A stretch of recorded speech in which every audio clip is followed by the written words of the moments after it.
This is 25 to Life with Uncle Yashua.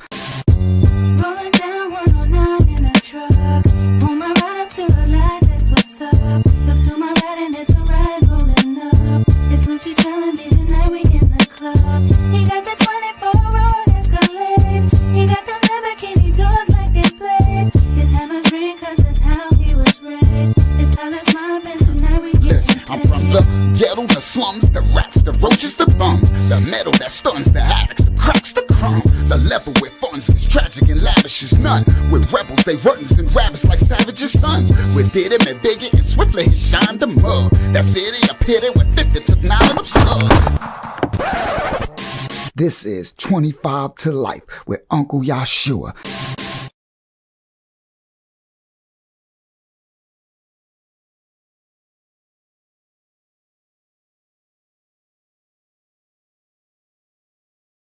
What's good? What's good? 25 to Life. Hold on, let me turn my mic up a little bit. What's good? 25 to Life Testimony TV family. Let me go up a little bit more. 44, 45, 46. Let's do 46. What's good? 25 to Life. Oh, that's already peaking. I'm probably going to get loud, so let me put it back down to 44. I put it to 45. Let's go to 45. 25 to Life Testimony TV family. What's good? What's good, people? What's good, people? All right, I know I've been gone for a minute. We've been gone for a little while, but we's back. We's back like stocking caps and waves. We's back like like shags in the 70s. They used to have a hairstyle called a shag. Y'all have no idea. Yo, guys, back in the days, they had a. Did I have a shag? Because it was cool to get, I mean, we looked crazy back in the 80s, in the early 80s, in the 70s, late 70s, early 80s, beginning of hip hop, beginning of all this crap. But a shag was, which I swear, your hair back, but then the bottom was like long and your hair was cut as a boy. And then there's a back hang down. Somebody else who can remember, I think that was, yo, I remember dudes used to have shags. Y'all remember the Gumby? The Gumby? Bobby Brown have a Gumby. It was like a high top fade, but it'd be cut to the side on an angle and go up. And then y'all remember the Kid and Play high top fade and stuff. But a shag. Yo, and then we used to put braids in your shag and have your braids, but your hair is cut short, but then the back is hanging. Yo, that's crazy. We used to look nuts back in the early 80s. 25 to Life Testimony TV family, I love you all. Welcome back, children of the Most High. Drizzy said that's that Texas style. Oh yeah, I used to have a shag. It's hilarious, Zayana. I don't remember me having one. Shout out to Sweet D in the building, because I used to always have cornrows. I had cornrows even when it was out of style until it came back in style. That's when, what's that little basketball player, the little dude with the sneakers, Iverson. When Iverson started getting cornrows, then it started to come back because of black celebrities. But I had it all that time. But yeah, Justo HNIC, Louis V in the building. Shout out to Louis V. Shout out to Connecticut and stuff in the building. All right, Phyllis said, turn your mic up. It should be, is it better now, Sister Phyllis Richards? Is it better now? It should be better now. All right, let's go. Zayana said, we her. All right, so I'm 25. I ain't forget about your 25 to Life family. So I'm gonna be trying to put together little skits and little clips so I can keep content going. I learned this new thing so I can put more content on the channel, and you don't have to be with the 3 hour less videos and stuff. So to get some content over here, because you can't forget the family over here. 25 to Life. You heard? All right, because salvation is in the testimony. We all got a story, right? We all went through some things, and our job, right, as us being adults, is to tell our stories, not to glorify it, but to show how we came out of it. So, like the story I'm about to tell tonight, it's not to glorify this, it's to show how, like, all this stuff I go through, and some of these young dudes are going through and will go through, that you could come out on the other side, right? I'm out on the other side. Praise the Most High that I made it out. You know what I mean? With my life, and I don't got life imprisonment. You know what I mean? And so we tell these stories not to glorify this, but to show the trials and tribulations, and to show like that these things that we go through in this life, it's all these negative things. These things are not for our good. these things will cause and harm us. It will give us either death, life in prison, or give you a life in a wheelchair, or give it's not cool. It's not cool, guys. Somebody from New York City over there. Shout out to my sister Tawana McCullough over there in New York City, out there in Strong Island. I think she out in Strong Island. Shout out to my Facebook New Yorkers. They're gonna be coming in a little later. All right, 25 to Life is back. Let's get going. Now, tonight's story is a story about, hold on, I think I got a thumbnail. Yeah, I did make it like, dude, I got a thumbnail. Yeah, I got a thumbnail. I got a thumbnail for y'all. Let's go. Let me go back over here. Come over here. Where's my thumbnail? It's this one. That one right there. So double click it. Let me get my hair. Let me get myself all set up. Double click that, right? And then, hold on. Give me 1 second, guys. Hold on. Double click that. And then come back to you guys. Bang. Give me a second. Get this last rubber band out the way. Come back to you guys. And then go to present. Then go to share screen. Go to window. Bang. Share. All right, let me see what y'all see. There you go. Let me make it a little bigger on the screen for y'all at home. All right. Yeah, I got some. I'm about to get back to the stories. Yeah, I'm about to get back. Right? I ain't got nowhere. I got plenty stories to tell. I'm about to get back. Just had to go do with some things in ministry for a hot minute. But the 25 to Life salvation's in the testimony. You heard it ain't the glory. Oh, I just made it big and then I just went and just made it small. Come on, Fulio. Come on, Unc Fulio. There we go. Now it's bigger. Come over here. All right. So now this thumbnail says the Bloods tried to 187 me. 187 on the undercover cop. That's that Snoop Dogg lyric. I think 187 is a police code for unaliving. I think that's what that means. So, this ain't even the right one, but it's okay. It says Bloods 187 me tried to in North Carolina. Shout out to NC, North Cackalack. I went to North Cack. I opened up businesses. I did real estate. I did shout out to Justin Time. I did shout out to Henderson, North Cack, Raleigh, North Cack, Durham, North Cack, Oxford, North Cack.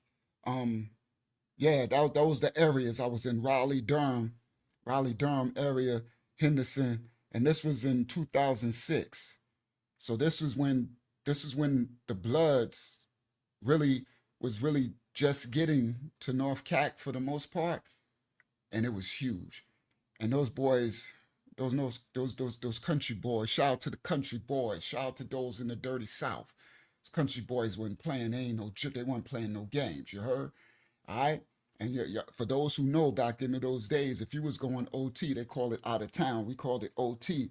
You literally had to put it down because nobody likes New Yorkers.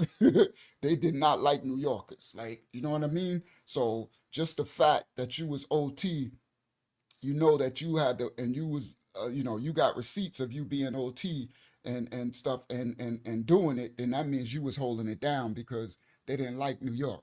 All right. So, Maya said I was in Raleigh, St. Aug 88, 89. All right. Justin Time said all those areas, big salute. Yeah, big up to the CAC, Fayetteville, Charlotte. I was all through, yo. Now let me get my foundation. So now tonight's story is a recap of a story that I can bring some more understanding of what was happening as we're going to address this together, as we ride this story out together. All right. Now, they 187 Cali Penal Code term for unaliving and for gangs. All right. Sister Phyllis Richard said, I've been in Charlotte since 2003. All right, that's what's up. Yeah, so I was in North Cack when the Bloods first started to blow up there. And this is when Durham, North Carolina, Durham, was the murder capital of the world. This is before, now this is that time. This is about 2000, this is 2006. And y'all can go to history. It's not glorifying it. It's just setting the stage for what was going on at that time. You have to set the stage because I could tell a story and someone would be like, man, they wasn't doing nothing. It wasn't no danger out there. Oh no, it was plenty danger. Durham, North Carolina, they called it Bull Durham back then, right? Again, nothing to be glorifying. We're not glorifying this stuff. I'm just telling a real life example of what happened, what I was able to survive by the grace of the Most High. And now I can teach and try to tell these brothers, these young dudes, don't nothing come from this but jail, life in prison. I mean, life in prison, the graveyard, or stress and worry, anxiety, or being an invalid, you know, tied to losing your ability to walk and feed yourself and stuff like that. Nothing righteous comes from this, but no, but they're feeding this. We got all the youth. You know what I mean? They're just all in these gangs, and now you got the governmental authorities. They are it's like they use social media and they're targeting. So these young dudes, they got no elders telling them stop claiming these gangs and stuff, because it's actually you're actually tying yourself to a criminal organization. But it's cool. Like when I was little, we was running with crews, and later they started to call that gang. So I understand the belonging, but somebody got to warn the children, warn the young dudes, warn the young men that this stuff gets you life in prison. So on the screen right here is a North Carolina. This is a North Carolina blood. Notorious gang leader called Priority Number One. He got 35 years in prison, right? So you see him on the screen, right? You can see he look official. I could tell he got some officiality into him. Sometimes real.tech real, we can see it to be in the presence and the aura in the eyes, right? But now he got 35 years in prison, right? So by the time he come home, if he come home, he gonna be an old man. You know what I mean? And spent his life in there. You know what I mean? Instead of having a family, and it's like nothing good comes from it, bro. You know what I mean? I had 25 to life. That's what this channel is about. And I got a second chance. So that's why on this channel, I teach everything against, so bro, you don't want to have this 25 to life.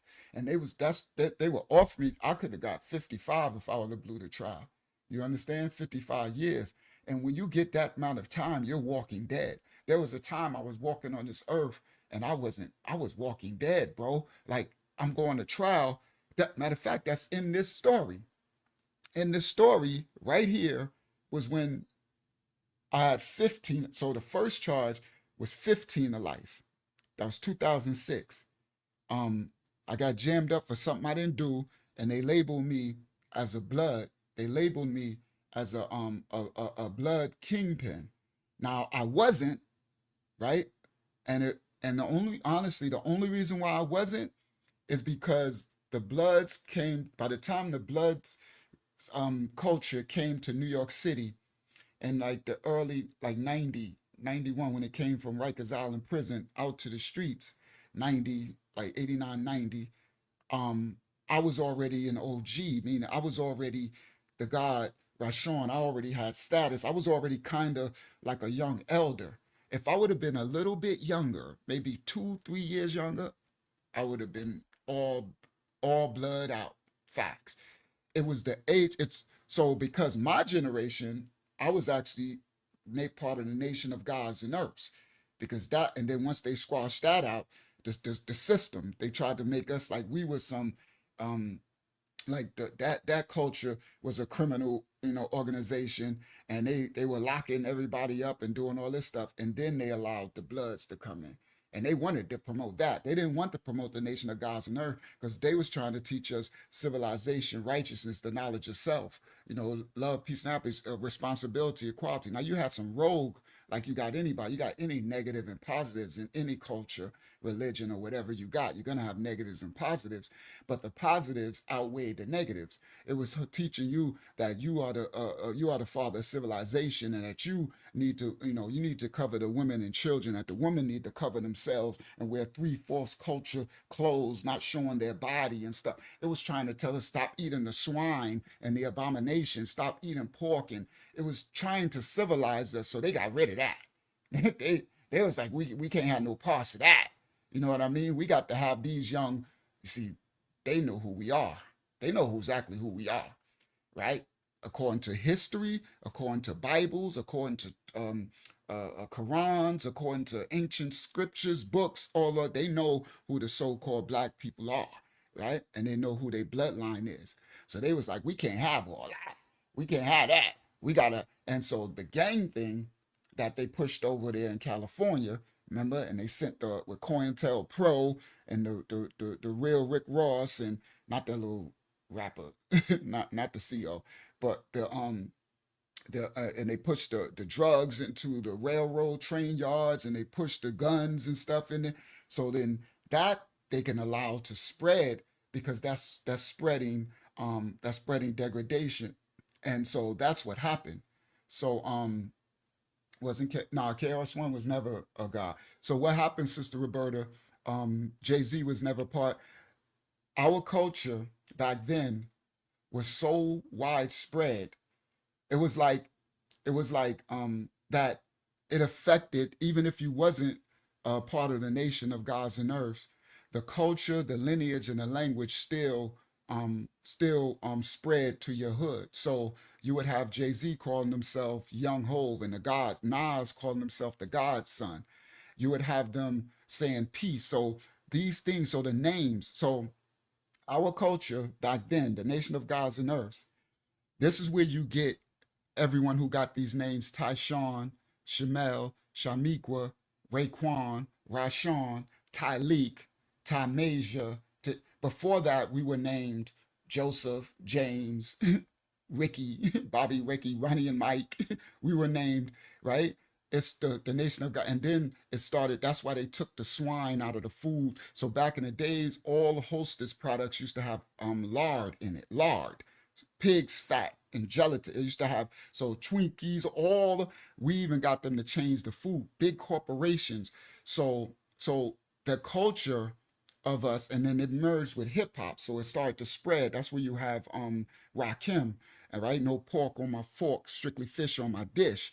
So everybody was started to learn some of the knowledge. It used to spread the knowledge of the lessons, 120 lessons. So you would have someone that would like KRS-One and stuff, you would be around because everywhere you was, your brother, your little sister, your cousin outside, there was gods and earths always building, meaning they were building, meaning to go come together and start to teach one another, break down their scriptures. Scriptures is 120 lessons in the nation of gods and earth. Teach one, start to build. And those who don't know, they would just, that's how I learned, because I was like, wow, they're teaching such a magnetic tongue and language of a high caliber, because in the streets we were dumbed down from the education system. So I never in my life heard someone on the street was talking about the sun and moon having attracting powers on our planet while it's traveling at that terrific speed of 1,037 1/3 miles per hour on its way around the sun. The sun draws this up into the earth's rotation, which is called gravitation, at a fine missile which a naked eye can hardly detect. As this missile ascends higher, increasing with other missile layers of the atlas, like, yo, we in the street, we little boys. This is like, guys, this is like the 80, 88, 87, 80. This, I mean, even longer than that. This is 84. I'm sorry, let me go back. This is even earlier than that. This is 84, 82, 83, 85. And they dumbed down the education so much that we were like basically ignorant as in the hoods. This New York City, all right, that's right when they start to flood the crack in. The heroin era going into the crack era, right? Well, they did flood this. It's going into the crack era. And so as a young, we hearing these gods, they covering themselves. They wearing kufis. We seeing the sisters calling themselves queens, and they covering themselves. And they saying peace. You know, they saying peace and righteousness and justice. And that's what I just did. They saying this, and I'm sitting there like a little boy, like, what is, yo? And these were the cool dudes. So it was the the cool dudes, the big, the strong, the powerful men, but they were speaking this election. They were speaking it, and it was like, what? I was like, what is this, bro? And I had to. I was always a sponge. I had to. Now, this would save me, that culture, because I had no mom and dad. I was abandoned. I had a grandma. Right? I knew who my dad was. My mom was in Bed-Stuy, Brooklyn, with other my family. My dad was in Hempstead, Strong Island. So my dad came and got me, took me as a little boy from Bed-Stuy, Brooklyn, and gave me to his mother in Hempstead, Strong Island, and Parkside Projects. So I grew up in the projects with no parents and stuff. And my grandmother, she was, the generation gap was so wide that she was like, you know what? Just don't come back in the back of a police car. And she just let me just do me. So I was in the streets, streets. Well, I was really in the streets by 12 years old. Before that, she was strict on me. We'd have to come in when the street lights cut on. I remember that, you get your butt beat. But by the time I got 12 years old, she let me know, and I know this ain't right, but this is what she told me. She said, there's no man in this house. You don't got no dad. You need to find out, you need to grow to be a man. So she allowed me to be she allowed me to be in the street. She said, you got to go out there and find your way. I'm not a man, I'm a woman. I can't teach you to be a man. Was that the right thing? No, I don't think so. But it was the best that she knew. So I was outside, in the projects. And I learned the hard knock life in the streets. And it was really bad. Crack vials, this is when they pump crack and stuff. Before that, the heroin addicts, junkies on my roof, getting dope to F up. These Hempstead streets where all that city-ish east. Our motto was F everybody and mother F the police. But like when I was 8 years old, already street corner tough, watching junkies on my roof getting dope to F up.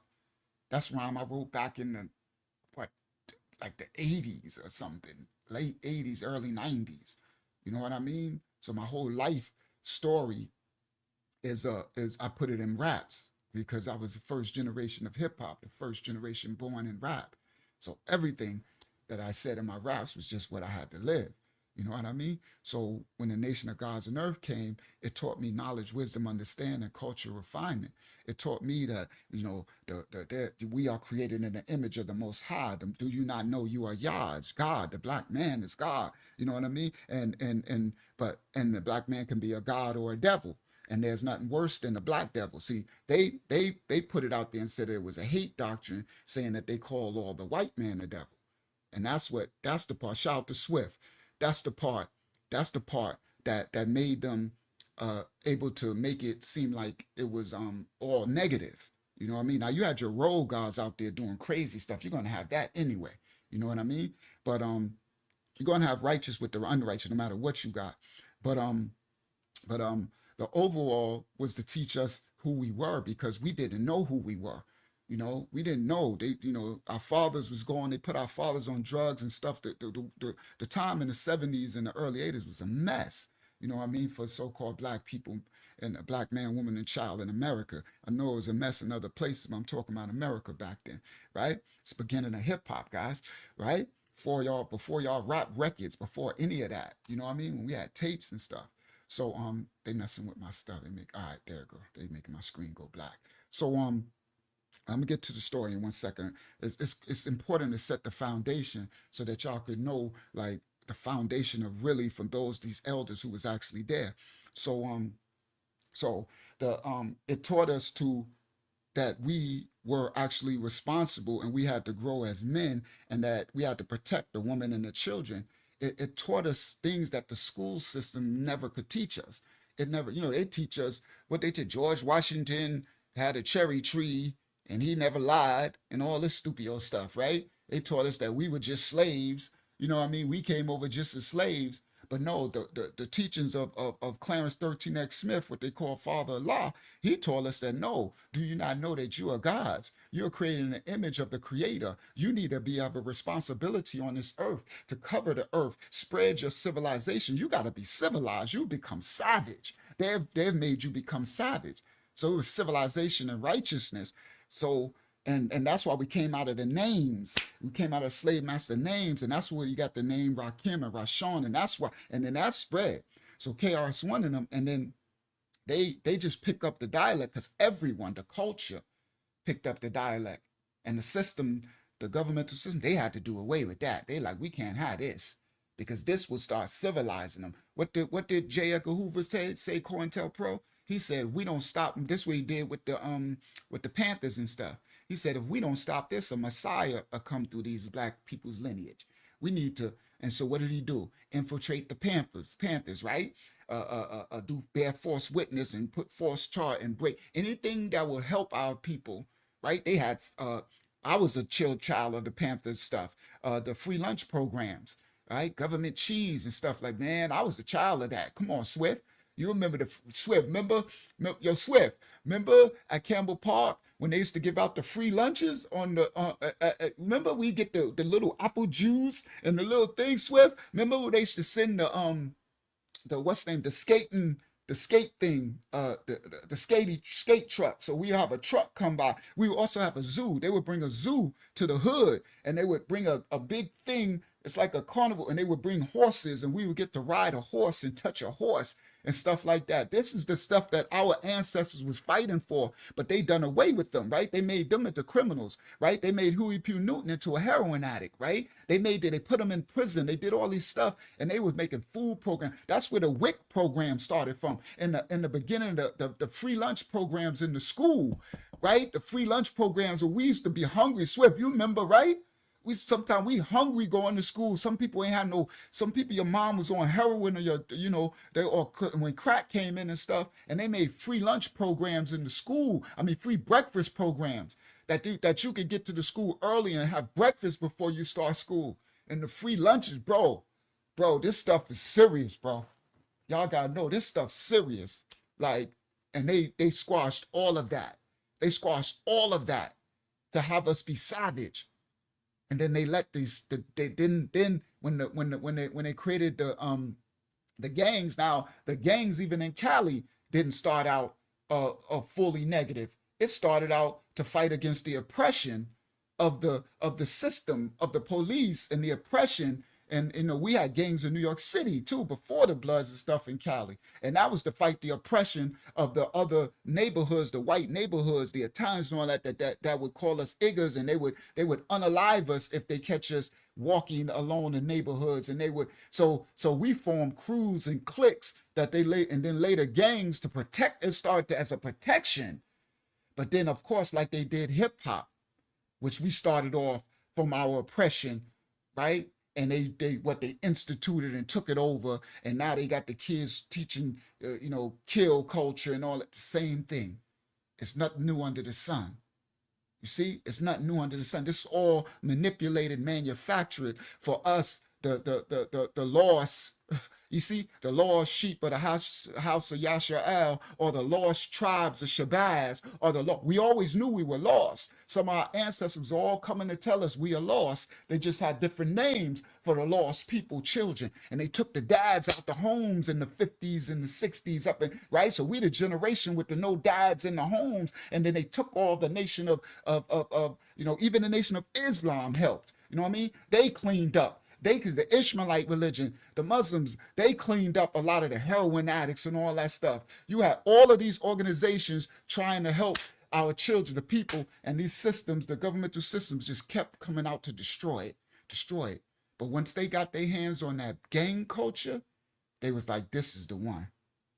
Because we took away the Panthers. We took away all of the cultural and religious organizations. We squashed all of them out. Now these young children, they got nothing to grow up to. We took over hip hop and we control it now. Now we're going to make that be a fuel of hate and degradation and drug addiction, pharmakeia. And now we got this, we instituted this, we got this gang culture, and we're going to promote that. And the criminal justice jail system. So it's a highway, so it's destruction, and we're going to let this proliferate so it can spread across the whole, really, world.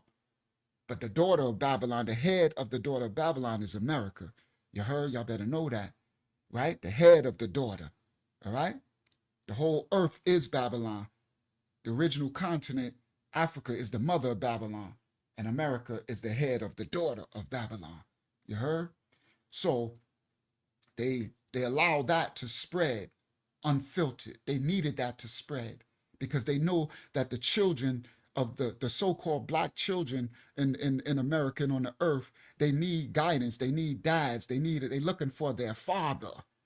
But they can't find a father, a spiritual father, a natural born, even natural. And so they're going to want to belong to something. So as they grow up in this hood, when they 8 years old, they look into the 16-year-old and he throwing up your blood, he throwing up sets and he belong. And they grow up, they don't have family. And then the work, the degradation and the ghettos where they put them in is so rough to survive that you need to belong to something. You need to claim something that ain't even yours. So you claim blocks and neighborhoods that the enslavers own, but it's just we have to own something. It's us trying to have ownership of something. We don't even own our own freedom.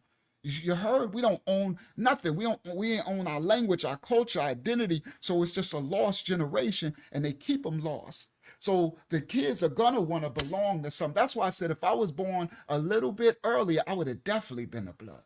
And I would have been high ranked. I'd probably be life in jail now for the king blood that they put the charge on me later, but it wasn't the truth. I wasn't. But it was only because of time. I'm just letting y'all know. If I would have been born a little bit later, I would have absolutely, because I know how we wanted to belong to something. I know how that is. I know definitely that we wanted to belong. And I almost was, but it's just I got locked. It's just the way the Most High didn't want it. But I almost, because my little rap crew, they was Bloods. And then when I went to North Carolina, everybody around me was Blood. So that's how when I got locked up in 2006, when they gave me the 15 to life, they was charging me as a king blood. Is because it was looking like I was blood and everybody around me was blood. And my favorite color was red. So it was not looking good for me. It was looking real crazy, Swift. I was looking real blood-like. You know what I mean? And when you go in the court of the law, you can't tell them, oh, well, I wasn't such and such. Man, listen, they like, miss me. You looking real, watch this. You out here looking real blood-like, and everybody, all the little dudes around you is blood. Watch this. Present, stop sharing that. You know I got receipts. We're going to get to the story. Present, share screen, window. But that's what makes this channel different. That's what they're saying, glorifying the life. So that was me and this story right here. And this is 86 to 87. This when I came out to 15 to life. I know because this car was temporary. I was waiting for my Porsche Cayenne. It was brand new in the Porsche. I was trying to wait for it to be 1 year old so I buy it so I don't get the stocker hit. And I bought this 500 Benz temporary until my Porsche was ready. You know what I mean? And I had this when I got locked up, right? So when I came out of the 15 to life, I bailed out. I'm out on bail in this picture. And I had put the rims on this car because now since I got locked up, I got to fight. They was trying to give me 15 to life, so I'm going to trial. So I was like, well, now I got to keep this car. So I went and laced it. I put tints on it, put the system in it, threw some rims on it, 20s on it. So that's me. Now look at me. Y'all see this? That's my favorite color. Now, ain't that looking real blood-like, right? And this was 86, right? This is when the Bloods and stuff, especially in New York, it was like if you wore all red, you needed to, it was no joke. It was a colors thing going on back then. All right? So that's me. That's a Cartier on my wrist, gold diamond bezel face. That's a Rolex and another what they call Cuban link and a Rolex link. You'll see another picture, you can see it clearer. But this is when I'm going to North Cap. This is when I'm going back and forth to North Cap. And you see, red was my favorite color. But all the little dudes around me was all blood because this is when Hempstead became like 90% blood for the younger generation under me. All right? They was all the little dudes. They was all blood. So I had a rap crew, Palace Mob. And Reynolds Rap was from Hempstead. E. Banger was from North Carolina. And I'm originally from Hempstead, but I was living in Queens at this time. You heard? Or Brooklyn. I think one of the two. I was either living in Queens or Brooklyn at this time. Or no. This when I was at my house. No, I was living out there in Uniondale in the rich part where Busta Rhymes was originally from. This when I had my house. That's right. This 2006. So and we going back and forth to North Carolina. So this is how I'm in North Carolina. This is what I'm driving. All right. And this is when North Carolina, they wasn't driving this. They was driving donks, like old Chevys and putting the big rims, donks and bubbles and stuff. Right. So I was coming down there with this New York with my big Escalade with the 24s on it, my Benz, they they knew me down there, as Sean. All right. So now we get into the story. All right. So this, when, this was looking real, like this would enable the cops to really place that I was a king blood, right? Because of, my status in the streets and everything and all the crew around me, but I wasn't. I was never blood. The little crews around me, they were, but I was never. You know what I mean? But sometimes we get labeled stuff because of your neighborhood, right? So my neighborhood, my projects, Parkside Projects, was the project still standing? I don't, yeah, I don't remember. I think the projects building was still standing, but my whole hood, those young boys, they was all blood. So my hood was labeled blood, and I had legendary status in the hood, you know, and so they just labeled me, and then it didn't help that I put red slats in these. That didn't help at all because red was my favorite color. So I put red slats, the 20 inches spinning, the reds in the slats on the I-95 from Hempstead coming back. That was all in my rhymes. So I had reds in the slats, the 20 spinning, and that this black and red, and so it looked like a blood mobile. It's like I was just sometimes for our lack of knowledge, guys, we place ourselves into some situations and we don't even realize what we're getting ourselves into. You know what I mean? So all right. So Justo said Martin Luther King was blooded. Yeah, exactly. And that's when they was having Justo. That's when they was having the big meetings. I remember I seen a meeting on the drive. It was like 200-300 of them out there in that meeting. And that's how North Carolina was when I get to the story right now. So I'm in the cat. All right. So now, yeah, she forgot about Reynolds Rap. Remember the old stories in the channel. All right. So now the all right, let me get back to where I'm at. All right, let me get to so we can get to the story. The all right, let me so how should I do this? All right, let's get into the story. So now at this time,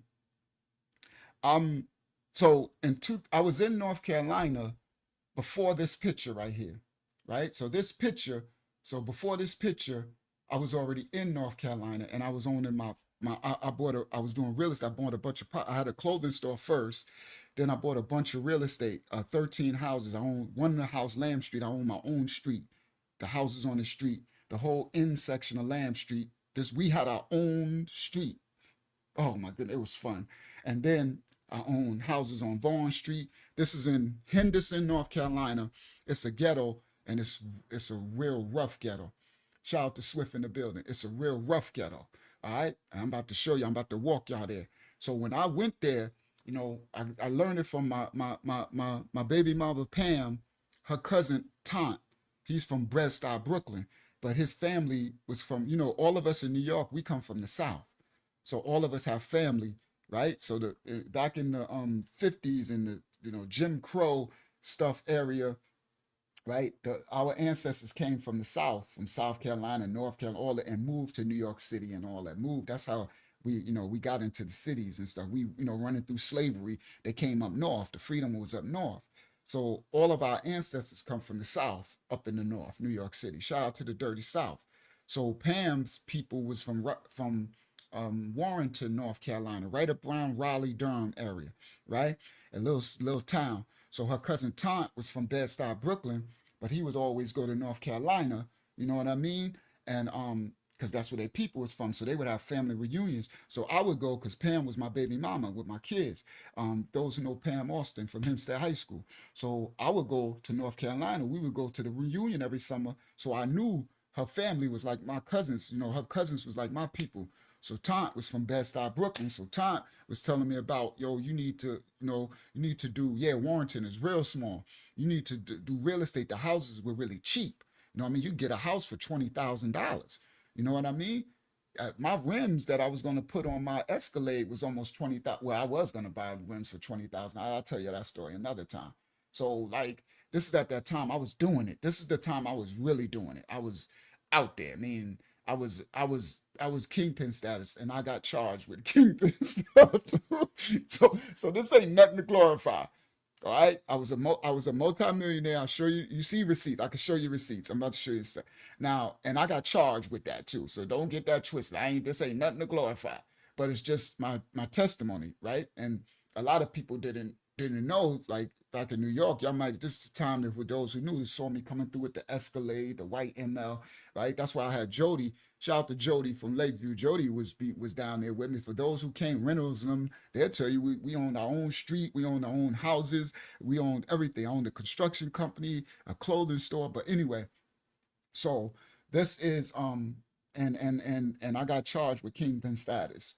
Yeah, I had my life bid, and that ain't something to promote. That is something that you do not want to have. I'd rather be a regular Joe like I am now and have my freedom than to be telling all these, to be in prison for the next 30 years telling stories how I had this and I had that. Nah, I'm trying to tell these youth, don't worry about that. Don't worry about all these calls. Don't worry. If you can get it legitimately, get it. If you can't, your freedom is worth more than any of this, bro. Any of this.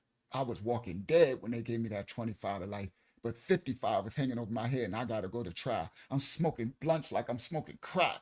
I was steaming blunts like, you know how you smoke? I'm steaming, you know, stress, boy. I'm steaming blunts back to back like I'm walking dead, bro. Because they about to give me, if I blow this trial, they give me 55 to life. Ain't nothing pretty about that. Ain't nothing gangster about that. Ain't nothing thug about that. Anybody tell you other than different, they a liar or they just ignorant. They just a beast. Some people are just beast mode. They don't care. Like, I got life. Yeah. Right? I wouldn't like that. I like freedom. I'm telling the truth to power, Swift. I'll be lying to him, Swift, if I tell him when I had that, when they was putting that 55 to life over my head and I'm going to trial and I'm walking the streets and I'm walking around and everybody seeing me like, yo, what up, Ron? I'm like, yo, what up? And they think I say what up to them and smile and everything. But then when I leave, I'm smoking a blunt like this, Swift. I'm pulling on the blunt like I'm a crackhead. Facts. Now I'm gonna go in there and handle my business with life, but I don't want life in prison, bro. Somebody told you wrong, bro. I'm not, bro. This ain't okay, bro. Y'all don't want this. Trust me, man. Y'all want y'all freedom. All right. So let me do it this way. Let me do this. Let me walk this down so I can get to the story. So this, let me do it this way. Let me go here, right? And then let me go, and now we're gonna get to the story. I thought I was gonna start right off the rip. I'm trying to make them short, and I can't, because it's like I can't make these stories short. That's why I'm gonna have to just cut it up and make little short clips and stuff, and just put it online. Because every time I try to make these stories short, I got something to teach, bro. It's not just about glorifying stuff. We got to show some teaching receipts. All right, so let me stop sharing that. Let me come back here. Let me present. Let me share screen. Let me window, bang, share.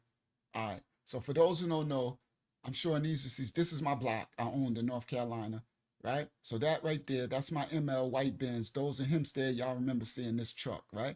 Y'all see that? That's my white Mercedes ML. I told that story in front of our house. This is Lamb Street. We own this whole street. So we own that house, this one across the street. That's Linwood. I'm about to tell a story. He comes in this story. That's why I'm showing him. Linwood, he don't look that big in this picture, but he like 6'4", like probably 280. He a country boy. Yo, show me. Big country hand like cement blocks, right? These big North Carolina country boys. That's E-Banger. E-Banger, what it do? Tell her what it's hitting for. 9 for a half, 34 for a brick of snow. Hit up Luch, and then they should call me Luciano. That's part of the P-Mob gang, my rap group, Palace Mob, right? E-Bangers from North Cat, right? Y'all might, those from Hempstead, y'all seen them ride, if those who knew me when I was coming back in. So these are the houses. This is us working on the house. This Linwood van. We're working on our houses, on our block, doing the real estate, right? Hold on. That's another house. So this is how it used to look. See, I bought these raggedy houses. Tom told me about them. I bought the whole block.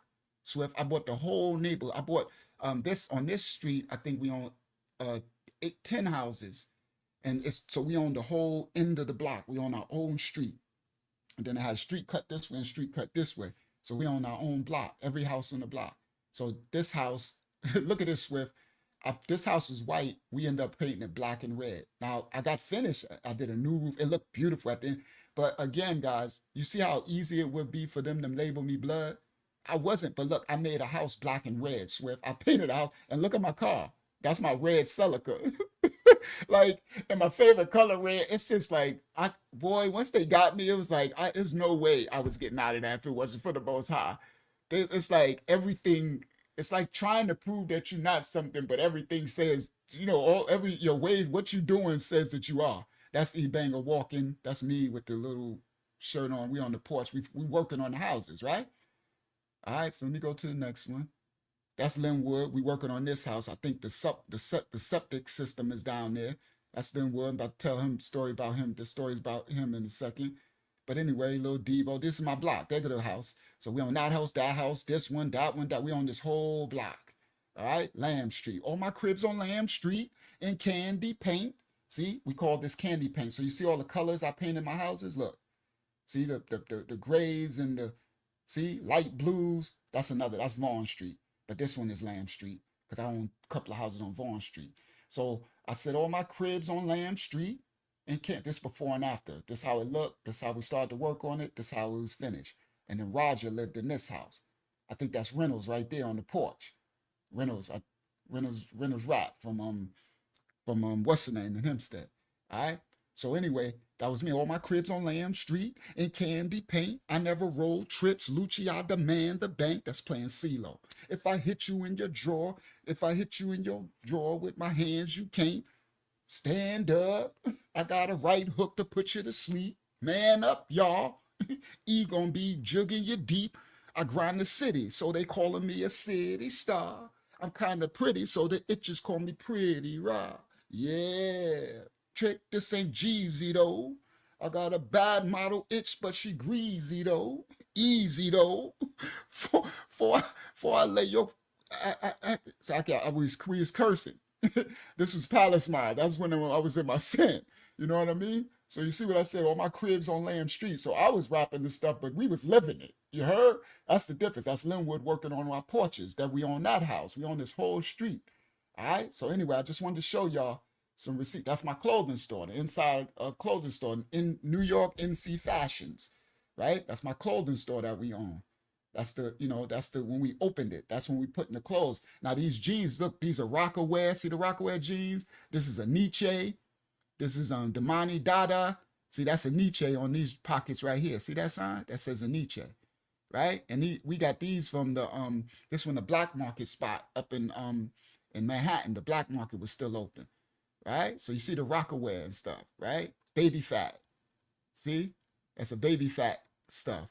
So these receipts, right? Look at the sneakers. All right? Look at this over here. Y'all see that? You see we got the Louis Vuitton bags. That's the Fugazi stuff, right?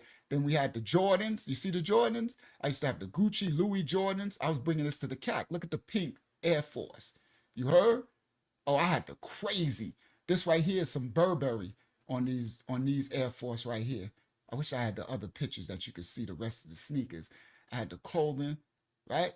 These are my other houses on Lamb Street. This is my street. That's Roger. He lived in this house. And then we had the Mexican living in this house, the black and gray. He was from the I didn't know it, but he was from the Mexican mafia. And then later he told us who he was. He was renting out my houses. Now this is North Cat. All right? All right. Now I just wanted to show y'all some of the receipts, so that these are other houses. Young boys working, cleaning, painting. We taught them how to paint, how to do construction. So I wasn't down there spreading degradation. I was trying to be legit. I was going legit. And then Linwood told me about a nightclub, that there was a club that was for sale in Henderson. All right? All right. So now I can stop sharing that. I bought those receipts for those who catch this, so you know. So this right here, this one right here. All right, stop share. Let's go. We're about to get to the story. Present, share screen, window, bang, share. So that's me down there, right? You see, that's that same watch that I had on in the picture. That was in West Hempstead by the old White Castle, where I showed the picture of me with the black Benz. That was the car wash with the red on, right? With the red Sean, that was a Sean John suit, that red sweatsuit, and that was red Reeboks. But that's that same Cartier bezel face, right? And this is the Rolex chain and the what's the name chain. Now this is in North Cac, and look, I got on red again. And these are red Evisos. So we used to have the Eviso jeans. They were like $500 jeans, I think $500 to $700, and they had this red this color line that would go like on up down your back of your leg They were Evisos, for those who remember. And these were red. I had the red Evisos with the red hoodie, red, and I had the black bins with the. So it went bad for me, right?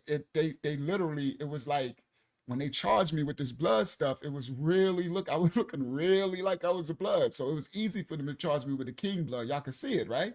So right here, this is my club in North Carolina. And this is the radio station, 97.5. For those in Raleigh, Durham, this is their radio station. Like in New York, we got Hot 97. And I forgot the other radio station that they might have now, 105. I don't know if they still got it. I haven't been home in a while. But 97.5 is like Hot 97 in North Carolina. And I hired the DJ for the radio, was DJing in our club. All right. So I was coming down there doing it big. Honestly, I was doing it up. I was going legit. I was trying, right? I own my clothing stores. I was going from selling drugs to own little legitimate businesses. My clothing stores, my real estate. I bought a nightclub. You understand? I'm trying to go legit. Now this time, guys, right here, I'm on bail.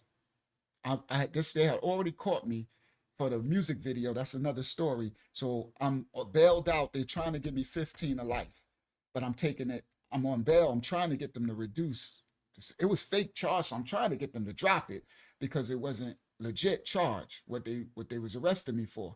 But it was so hard because they was labeling me the king of the bloods in New York City, in Hempstead. And anybody in Hempstead would know. They'd tell you, I was never no blood. He was never no king of no bloods.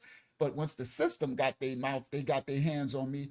I'm going in front of the Nassau County judges and stuff, and they telling me you the king blood. And these cops are showing them pictures of me in all red and my cars, and they got video of our music video shooting. Everybody, they blood. I'm like, oh, it was not looking good. I was going down for a kingpin charge. You heard? I was going down. It was not okay. Okay, Daya said, I still rock Visus. For those who remember, boy, Visu was official, right? So now, I think that's the last one I need to show. I just need to bring the receipts for others who are new and find this. You know what I mean?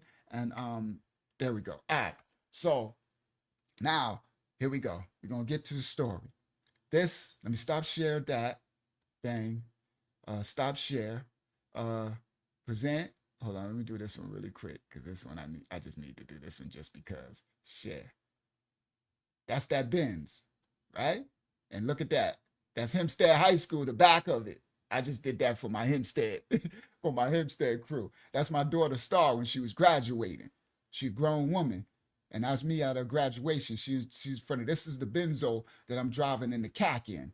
It was brand new. This was a brand new Benzo with the 20 inches, and I put the red in there, and it was like red spin. This was crazy. This was back when everybody was rocking the donks and slow. I'm coming down there in the Benzes and the Escalades, all right? Now, stop share. Last receipts. Share, because this tells the story, so I got to share this receipt.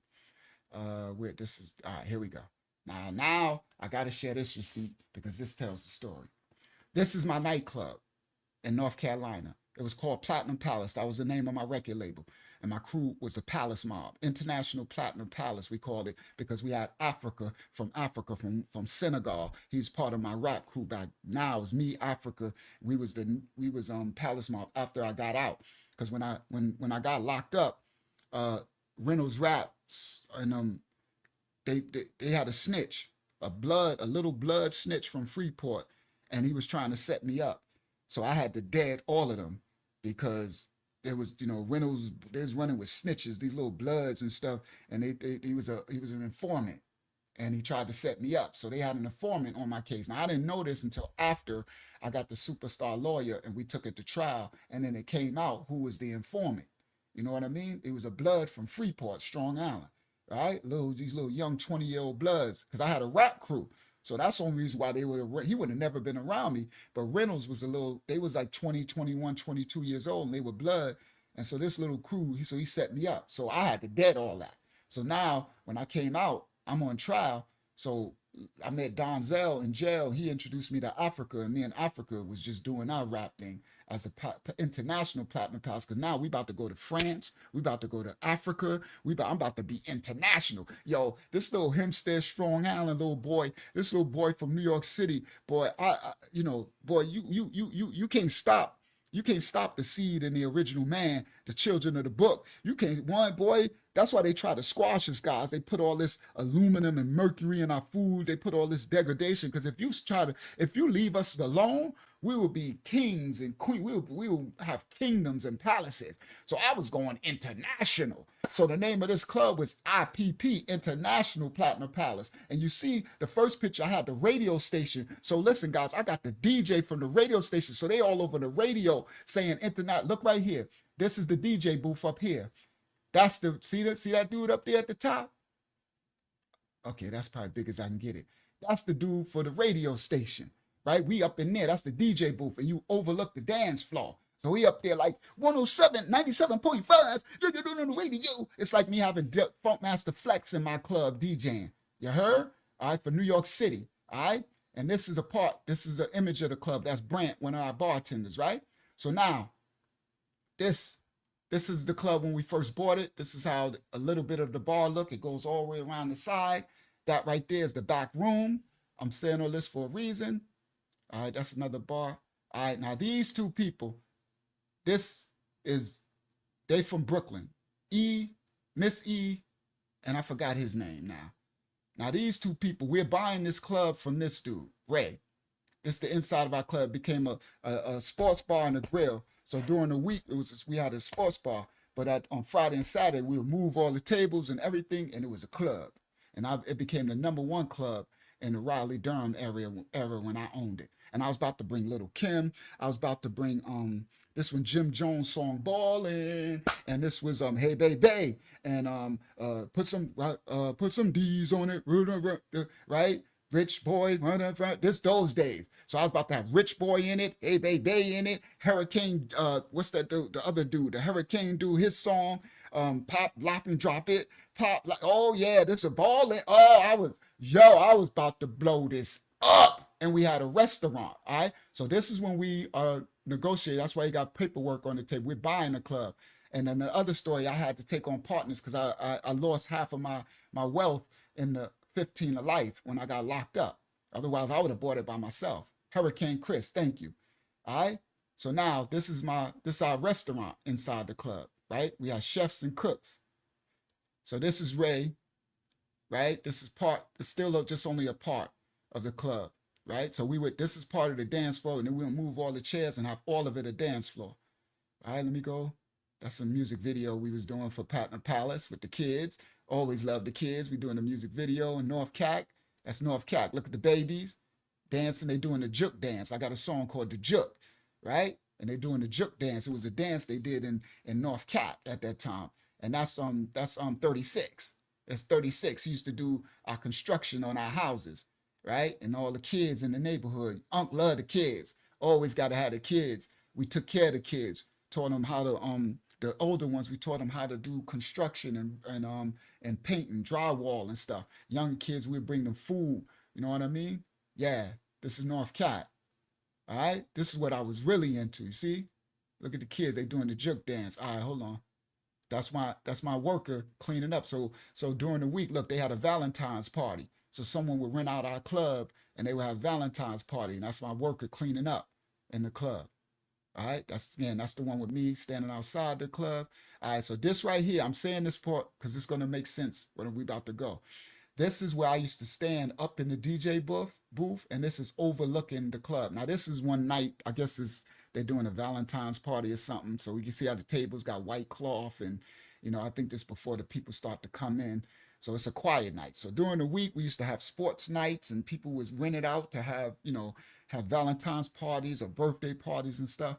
Now up here, I'm taking this image from the top. So I would stand up here and overlook the whole, when the Friday night, when the thugs come in, I would overlook the party because I got to watch everything because these thugs, these North Carolina thugs and Bloods was no joke.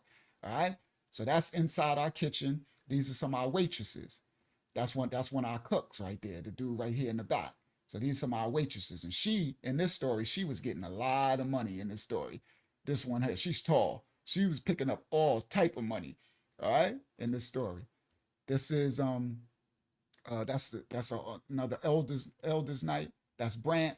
All right, so they're gonna Miss E, and she's in the back in our office. That's where they would count the money and all that stuff. It's the office. That's gonna have right some relevance.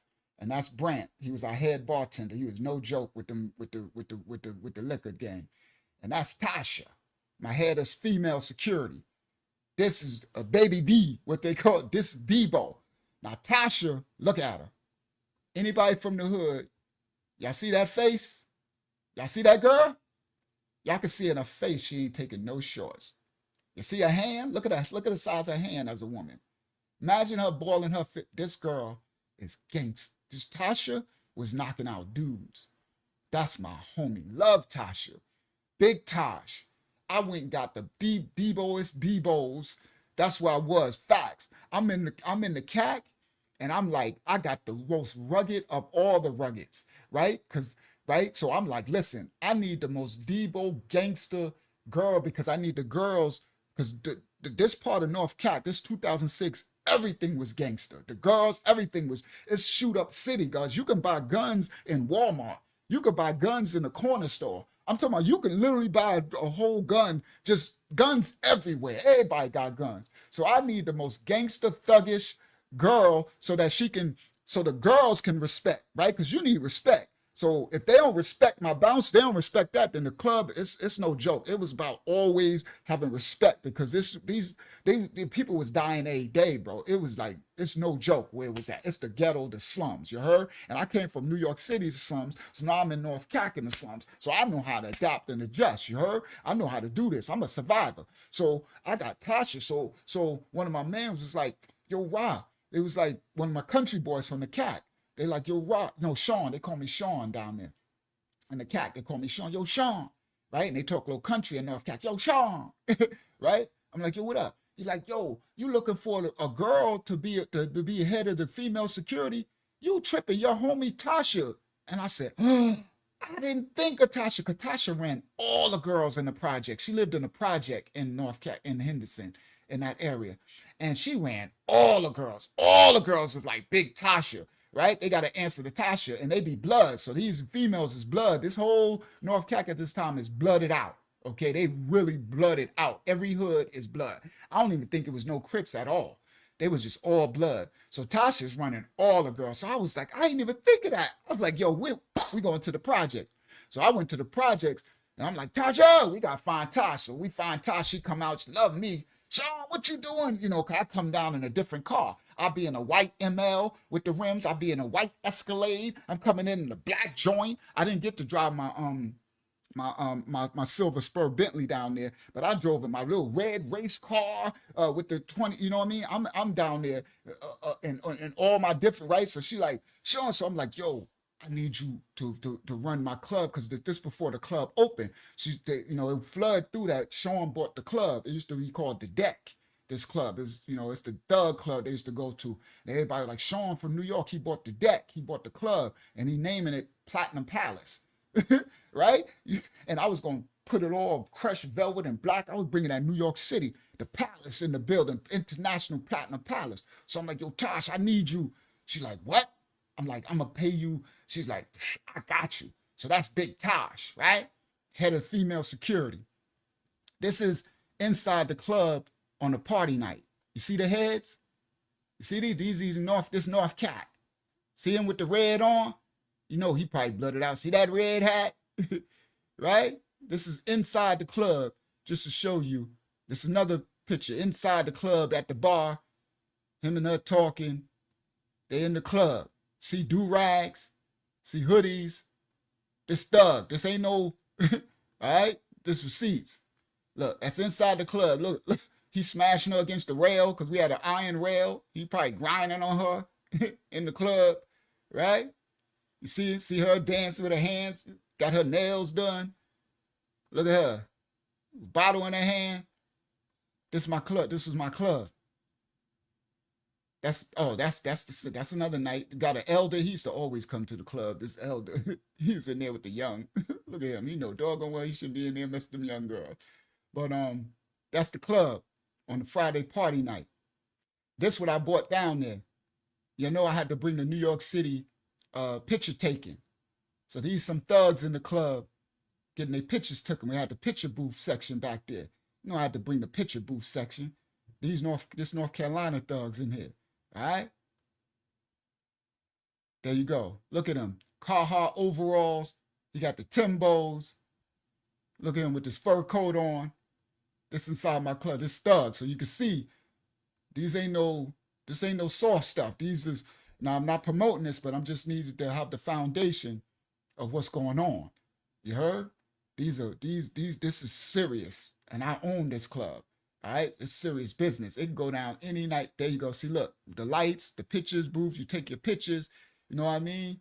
You leave the club. All right, that's Lil Ra. That's my baby. That's Star. That's the red house. When I started to finish it, bright red. All right, that's enough. All right, so now y'all got to see. Let's go. Let's get this party started. All right, so there we go. So now, Bloods try to 187 me in North Cac. These Bloods try to take me out. Here we go. So I can stop share,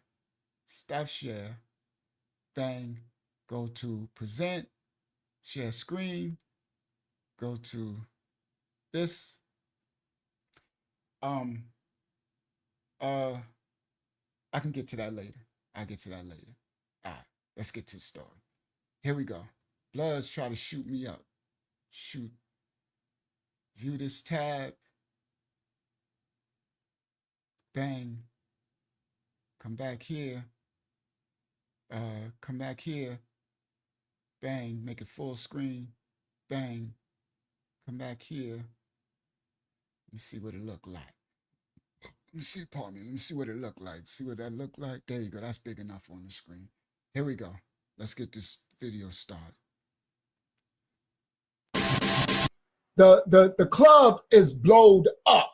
It's at its apex. All right. So the club is so popping that I'm sensing now, guys.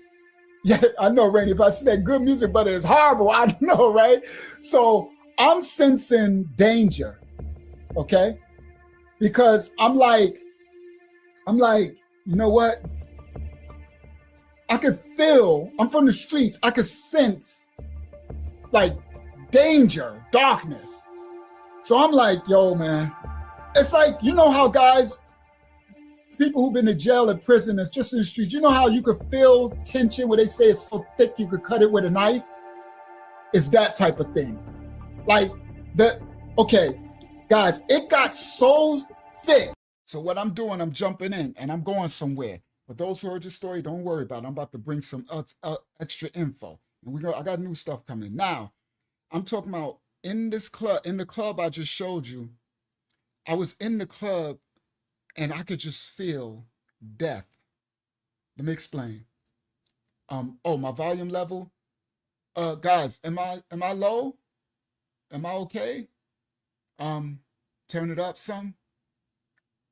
All right, hers is still. That's what happened last time.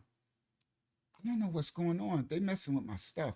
Because last live, usually the volume is good for them. Yeah, on my phone. I know what you're talking about, Roberta. I had my phone up 100% on the last live for the ministry, and it was still low. And usually this is where I have it at. So I'm gonna have to do something else because they messing with me now.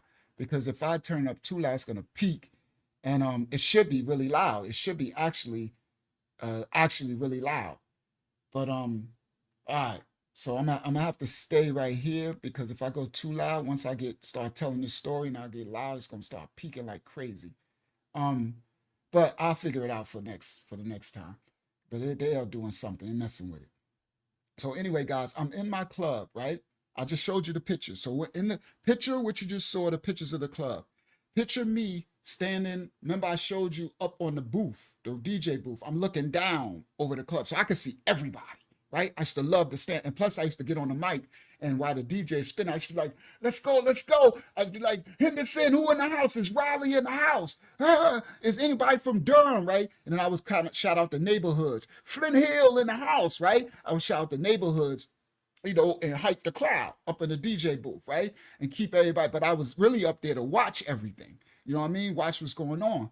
So this night I'm talking about on this story, I'm looking and I just feel the spirit of death. Okay? The spirit of death. And y'all know, for those who are in tune with spiritual attunement, I'm just like, something feel real eerie. You know what I mean? I'm like, this is like, I feel the spirit of death, bro. I can feel it over this club. And I'm like, yo, it creeped me out. Okay? So that's what I'm talking about in this story right here. That sometimes, so when the party is popping, right? Let's say it's 12 o'clock, 1 o'clock in the morning. They in the club sweating. You know, those clubs be hot. They in there sweating, partying, drinking. So we would be outside in the front, and I always park my black Benz. That's a whole nother. I had my own parking space in the front door.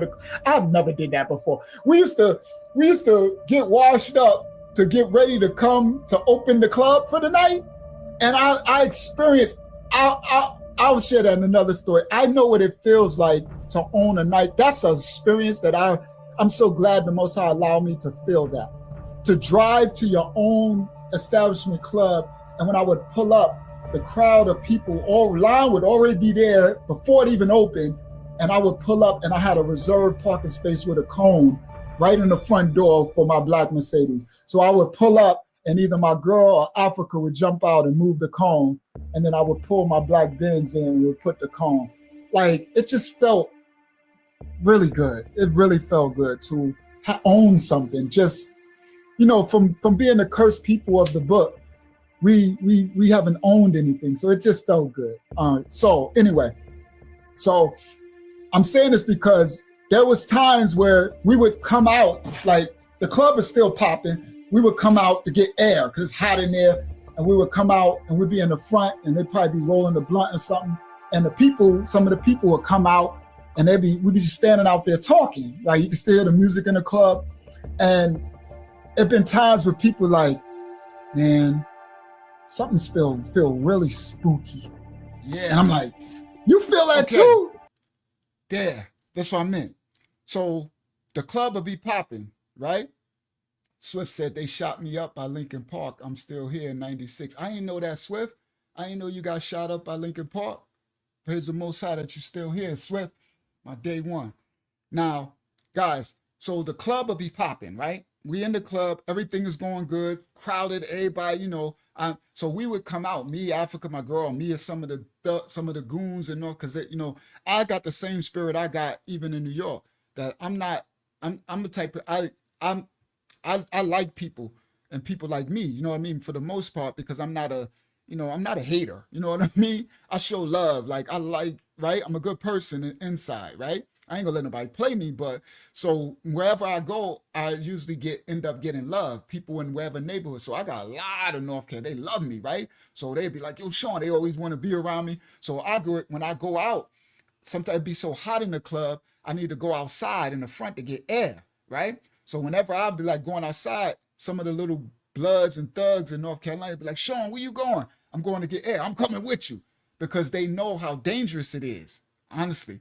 So they'd be like, I'm like, man, I don't need you. Man, I'm coming with you, Sean. I don't care, you know, these crews, these, you know, somebody run up on you. So I'll be like, all right, they'll come with me outside, right? So I go outside, we in the front of my club. Remember I showed the picture where I'm out there holding the jacket. We in the front, right? It's a brick, so it goes all the way down the brick wall, right? I just saw a little piece. So we out in the front, and my Benz, I just said, be parked right in the front door with the cones. So, and everybody in the club, you know how it's hot and the glass is sweaty, you know, they in the club. So we in the front of the club. This happened a couple of times. And we out there, this one I was on for 15 of life. I was steaming blood, I was smoking weed. And so we rolling the blunt, and we outside, and you hear the music, boom, boom, in the club, the parking lot, you know, you got people over there and everything. But it's like we outside and you just feel something real eerie. Like we outside, and where the club was, it ain't that there was woods, because, you know, we're in the dirty South. So the club was back in like an industrial area. So it's like woods on, you know, or across the street, but it wasn't that. It's we out there rolling the blunt and we smoking, and the club is boom, boom. You got a couple of people out there kicking at the girls, but we smoking. I'm like, why do I feel eerie? And somebody like, you feel that too? right? I'm like, yo, I'm thinking I'm tripping. They like, yo, I'm thinking I'm tripping, bro. I feel eerie. I'm like, yo, it feel like death. And I'm like, they like, yeah. And I'm like, okay, so you know how you feeling something and you don't say nothing, that somebody else say something, you like, you feel that too? Yeah. I was like, yo, it's like a spirit was over it, like death, bro. And I'm sitting there like, I'm like, yo, bro. I'm like, yo, this feel eerie, bro. Something don't feel right. Right? So that's what I was talking about right here in this story. And they like, yeah, man. I'm like, I know. It's and people were joining like, yeah, I've been feeling it for about a couple of weeks. I said, I know. And even Africa said, Lelouch, man. He got that accent, Lelouch, man. I don't know, man. We need guns. We need to get some guns, Lelouch, because something just don't feel right. I said, I know. So guys, it was like an energy that was starting to like, now I know Sabaoth's dark devils, adversaries. Now I know later, now I could probably sense a dark entity over the club. Now I'm putting it together. So anyway, it had just started to feel dark. So this one night, I think it's probably a Friday night, because we open on Wednesday, Thursday, Friday, Saturday, and Sunday, right? And it'd be packed every night. So I think it was a Friday, but Friday and Saturday was our biggest nights, right? Of course. So, right, the Shabbat, of course. So we open on a Friday night, and I just remember I would always come out. I would always be outside because the goons and the thugs and the blood gangs, they respected me, right? And my security, the big dudes that I hired, they was always be like, yo, Luke, but Sean, they call me Sean. Yo, Sean, we want you outside with us. So I would always be out there with Big Tasha, and all of them. So we would be out there. So what I would do, because when the blood gang, some of them would, let me explain that. So the security, the big bouncers, they would be like Sean. So they call me Sean because my name was Rashawn. So in the site, call me Sean for short. So they was like, we want you outside because these little the little youngsters, because everybody would come. So the club was 21 and over, but you would have crews of little 18-year-olds, 17-year-olds who can't get in, but they know that's where everybody at. That's the spot, the club. So they would ride their bikes, or they'll be in cars. They'll be in somebody that's 18. They can't get in. 20, we made it 21 and over. So, they 18, 19, 20, they still can't get in. So they in the car. They be out in the parking lot, carloads, all of little bloods. So my security is like, yo, Sean, we need you outside with us because a lot of them only respect you. And I'm not saying I'm no big and bad, nothing. It's just, I established myself in that hood, right? And the way that I carry myself. You understand? The love and respect that I show for everybody.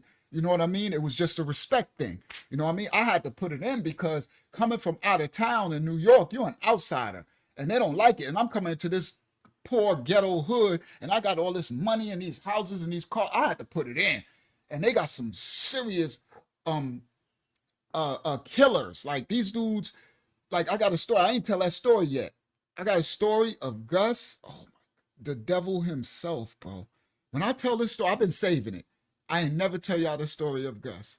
Gus had, anybody in Henderson, North Carolina right now know who I'm talking. It's the boogeyman. I think he had like 20 something murders under his belt. And he would beat the murders because everybody was so scared to tell on him. So when I was owning my houses doing this, he actually came. I knew about him because he was the boogeyman. Everybody would tell the stories about Gus. So I knew about him because we would sit in front of my houses while we working, because I had construction crews working on my houses, and they would be people from the neighborhood. I had community uplift enterprise. So we'd be out there smoking weed and stuff, and they start telling me stories about their hood in North Cat. And they would talk about Gus. And I'm like, I'm glad he gone. Now he had been in there for about 5 years because they had caught him again on killing a bunch of people. And while we was out there, while I'm out there, he came home. This serial killer, he a serial killer. When I tell the story of Gus, oh my, he was so pitch black and his eyes were red like my screen. Like yo, this dude, you talk about death? Yo, when they was like, everybody was like, Gus is home, Gus is home. Because we would come from New York. We would drive. So I was living in, I was still, because I was thinking I was living in Queens. No, at that point, I had my house in Uniondale. And I would pick up Reynolds or E-Bang or whoever. E-Bang would be with me. He lived in North Cat. And we would go back and forth from New York to North Carolina. So we got back to North Cat, and they like, Gus is home, Gus is home. You know, it's like Debo. It's like, it's like a Z Black. And I was like, hold on. Gus? The one? The serial killer? What? They said, yeah, the people, they wouldn't testify. So they had to let him go. So he was going to trial fighting this murder rap, but they had no evidence because everybody denied, everybody took back their stuff. They were scared. So anyway, I'm going to tell the story of Gus on here. I was just saying that because the streets was so, and Gus was running all the little Bloods. And this is how I ran into the problem with Gus. My houses on Vaughn Street was his neighborhood. I owned houses in his block.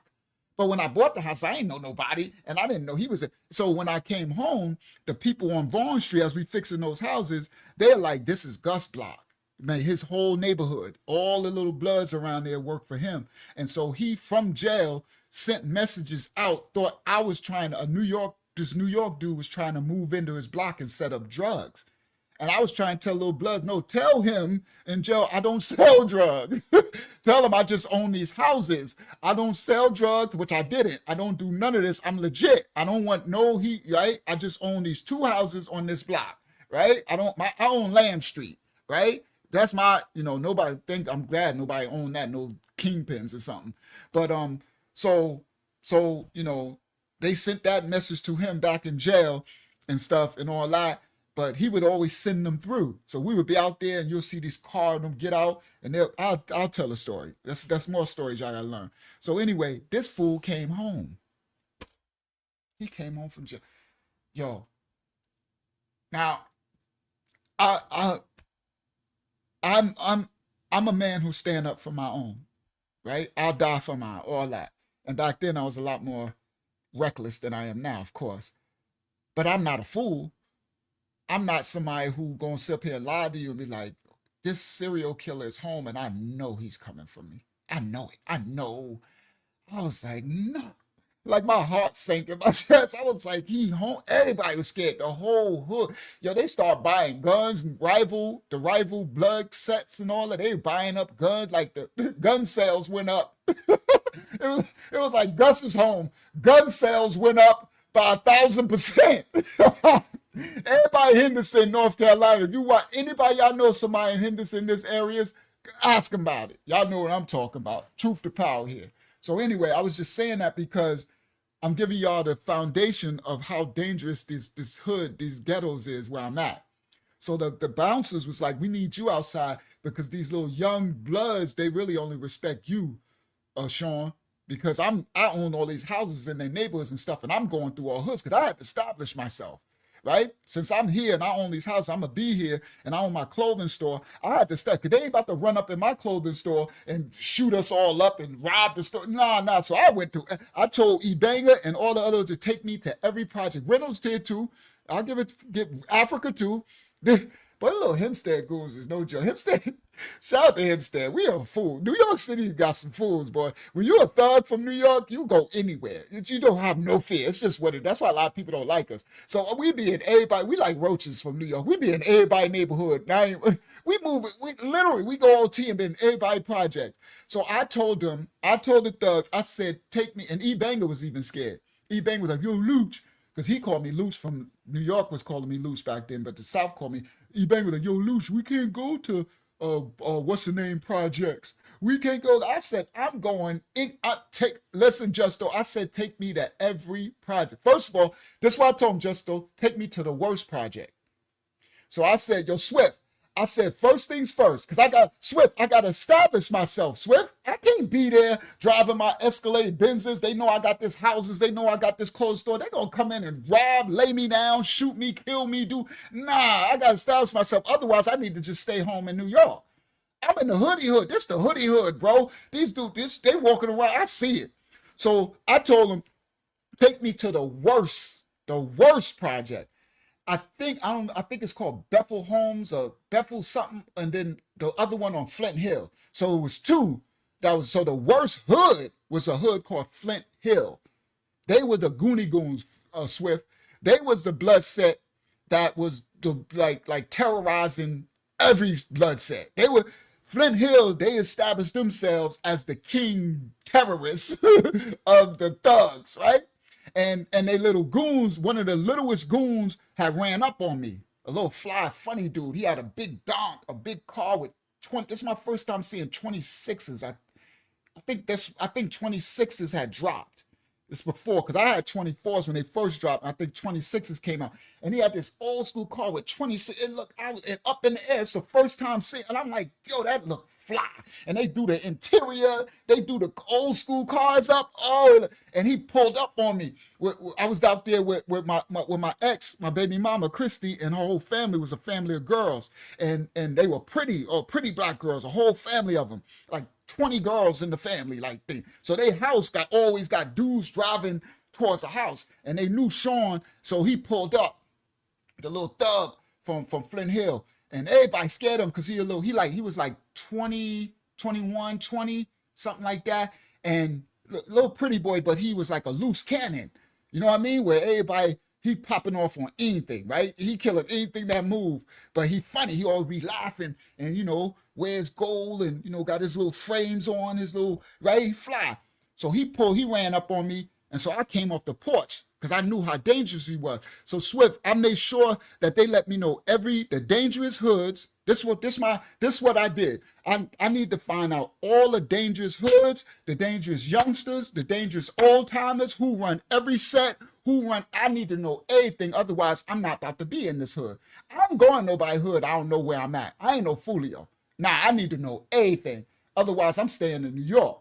So I knew him already, and I knew he was the most dangerous of all the young bloods in that whole part of Henderson, North Carolina. It's a big city. So it's like Hempstead. Henderson is like Hempstead, where you got Terra Avenue, you got Parkside, you got Crown Heights, you got Midway, you got you know what I mean? You got Trackside, it's like that. So they got all these different rival hoods, and they all got gangs. You know what I mean? It's big, right? Like Hempstead. So I knew he was the most feared youngin'. And the youth, the adolescents, they are the wildest. You understand? No matter what. So when he pulled up, I knew what he was doing. He was trying to stunt. So he pulled up, he got his boy, he got all out. And one of my ex's cousins, liked him, right? So I walked up to him. They strapped up, right? He grabbed up on them. I'm like, yo, you ain't got to grab your ratchet. I'm like, come on, you come to see, I think he was coming to see one of their names. I forgot their name, Shantae or whatever their names is. I haven't forgot my ex's cousins and stuff names, right? So he's like, yo, what up? You that New York? I'm like, yeah, I know you. And then he laughed. And so then I started kicking it to him, right? And I got to know him. And the fact that I approached him like that, and he didn't see I wasn't scared, but they already knew my rep. They already knew I was going through every hood. I had already went through Flint Hood. So he's like, yeah, I see you was in Flint Hill.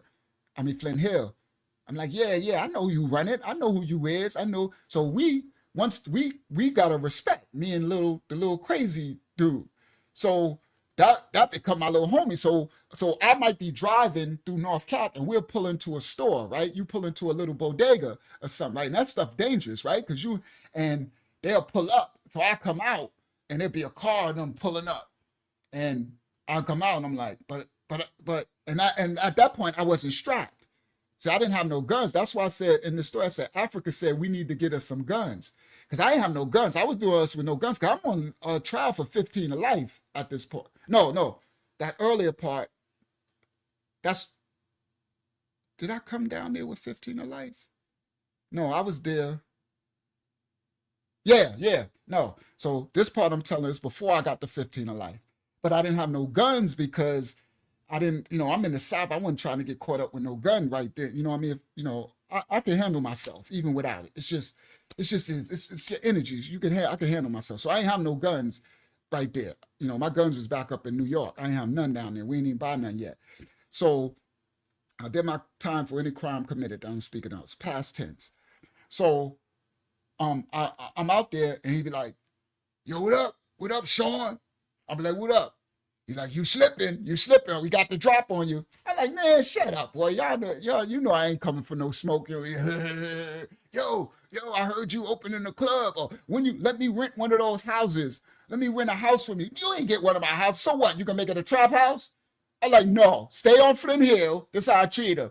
Stay on. Come on, Sean. I could put one of my honeys in it, man. But you ain't. No, you're not turning my house into a trap house.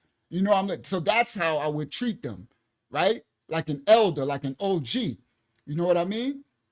That so that's what the bodyguards was saying that the young dudes respect. So once I got the respect of him, all that generation, the 18, 16-year-olds, they all, once they see that, it's a status. You know what I mean? They all. So whenever I go to the store, they be like, yo, what up, Sean? And I'll be like, yo, what up, y'all? You know what I mean? I pull up at the store. Yo, what up, Sean? I'm like, yo, what up? I'll be out there kicking it with them. Yo, they'll roll a blunt. We kicking it with them. I go in the store, come out. Yo, y'all chill out, man. Be careful, man. Police all, giving them like, yo, what up, OG? You know what I mean? Yo, what up, Sean? Take me to New York with you. I heard about, because I would take some of them back with me to New York. I took Linwood and them to Greek Fest. Swift, I took them to Greek Fest, Nassau Road. And they went back and told when I took them to Greek Fest, that was the best thing I did. Because Linwood was so scared of what he saw. And this the big dude. He went back and told the whole part that how official it was where we from. And that flooded everybody, all the little youngsters coming, yo, Sean, I heard about New York, where y'all from. Take me up there, Sean. Take me up there. Right? So anyway.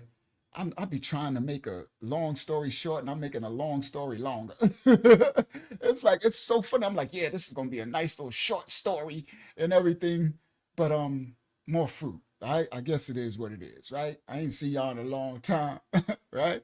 All right. Yeah, the little crazy homie. You always got the little crazy homies, right? That's the one you need to get under your belt. The little crazy homie, right? All right, so here we go. Let's continue.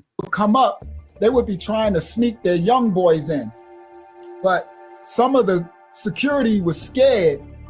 They would bully, like they would threaten the security, like you better let them in, otherwise we gonna see you in the hood, right?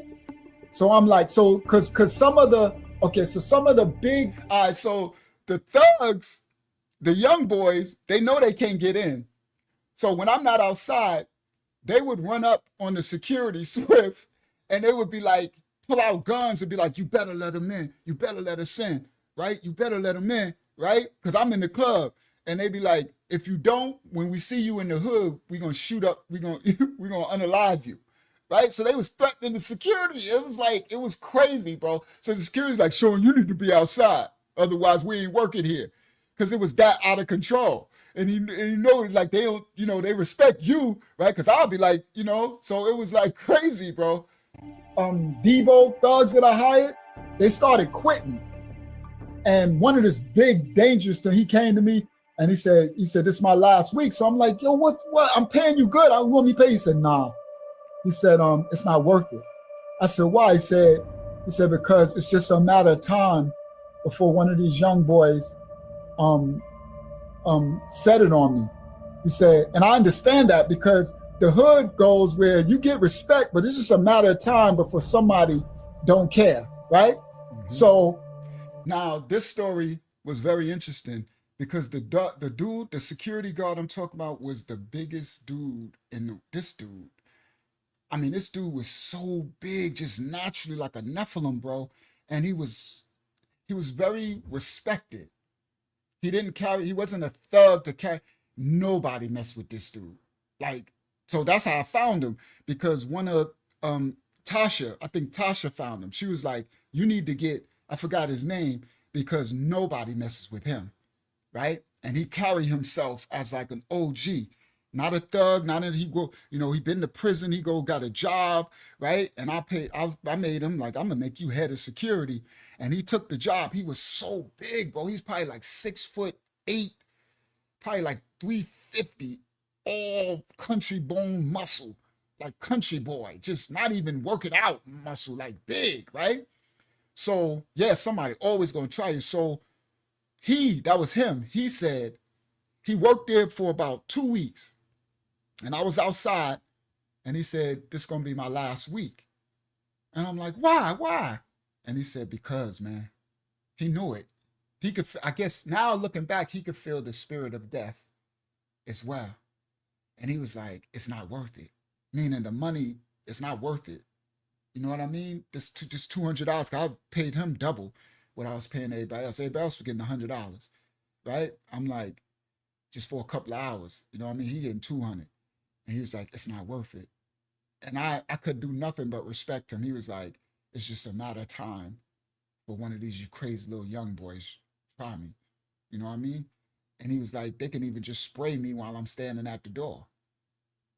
And that's a fact. Yeah. Now, if he's scared, you see, facts. And that I received that at that moment, Sister Roberta. I was like, "Yo, this dude is scared." I'm like, "Yeah, all right, continue." He said, and I had to respect that. He said, "It's not worth it, man. He said, this is a powder keg waiting to happen." Right? So I was like, "Yeah, all right." Yeah, Jacob, Debo and Baby D. I know that's right. I was hiring Debo and Baby D. So I so he quit. The Tasha stayed, but the other big Debo, the ones that they were really scared of, they quit. So now I got regular security. Even Linwood ain't mess with them. Linwood let them. Linwood like, "I ain't mess with them, man. I ain't mess with them, man. They ain't gonna see me. They gonna run up on me, man." I'm like, "Linwood, you big for nothing. You know what I mean? You big. I don't care, man." Now, Linwood, my boy, that's my head of construction. That's why I bought the club. He was security at the club before I bought the club. Linwood like, "I ain't mess with them young bugs, man. Them young bugs ain't gonna shoot me, man. They ain't working, man. Them young bugs gonna shoot me, man. Shaw, man. I ain't mess with them." I'm like, "Linwood, you a big punk." He ain't a punk, though, but he like, "I ain't mess with them young boys." "No, man. They don't run about me, man." So I'm like, so anyway, so now I'm out at the front door with the regular security. So the blood gangs, they putting pressure, okay? So now we out there. So now they got nobody that they respect at the door. They respect Tasha, but Tasha's handling the girls. And Tasha looking at me like, "Yo, Sean, I'm only going to do but so much." And I'm like, "Oh, it's okay, Tasha. Just handle the girls," right? So I'm like, "Oh, man." And Tasha's brother was another, like Gus, like another serial killer, but he locked up. And he came on too. I think my encounter with him was even, I don't know if it was scarier than Gus, but I was hoping he would go back to jail. I knew he was a problem. Man, I'm like, "Why are they coming home?" Because everybody was talking about Tasha's brother, right? And I'm like, but he was cool because of Tasha. So I got to meet him at his house, but I just knew, I could see it. I could see him looking at me like, when I get a chance, I'm gonna kill you. That's what I felt. And I'm looking at him like, "Yep, and you better get the right drop." Right? But I don't want none of the smoke. Y'all see what I'm saying? I'm there, like, because Tasha, like, "You gotta meet my brother." Because once her brother came home, that happened too. Whatever his name, I forgot his name. He home, all through the hood. So Tasha came and found me. And she was like, "Yo, Sean, I gotta introduce you to my brother because he's psycho. And if I don't, you're gonna have a problem."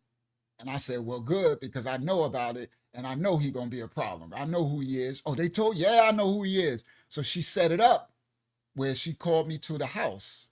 She lived in the projects, and she called me to the house, and he was in the house, right? Because he came home from jail, so he's staying with her.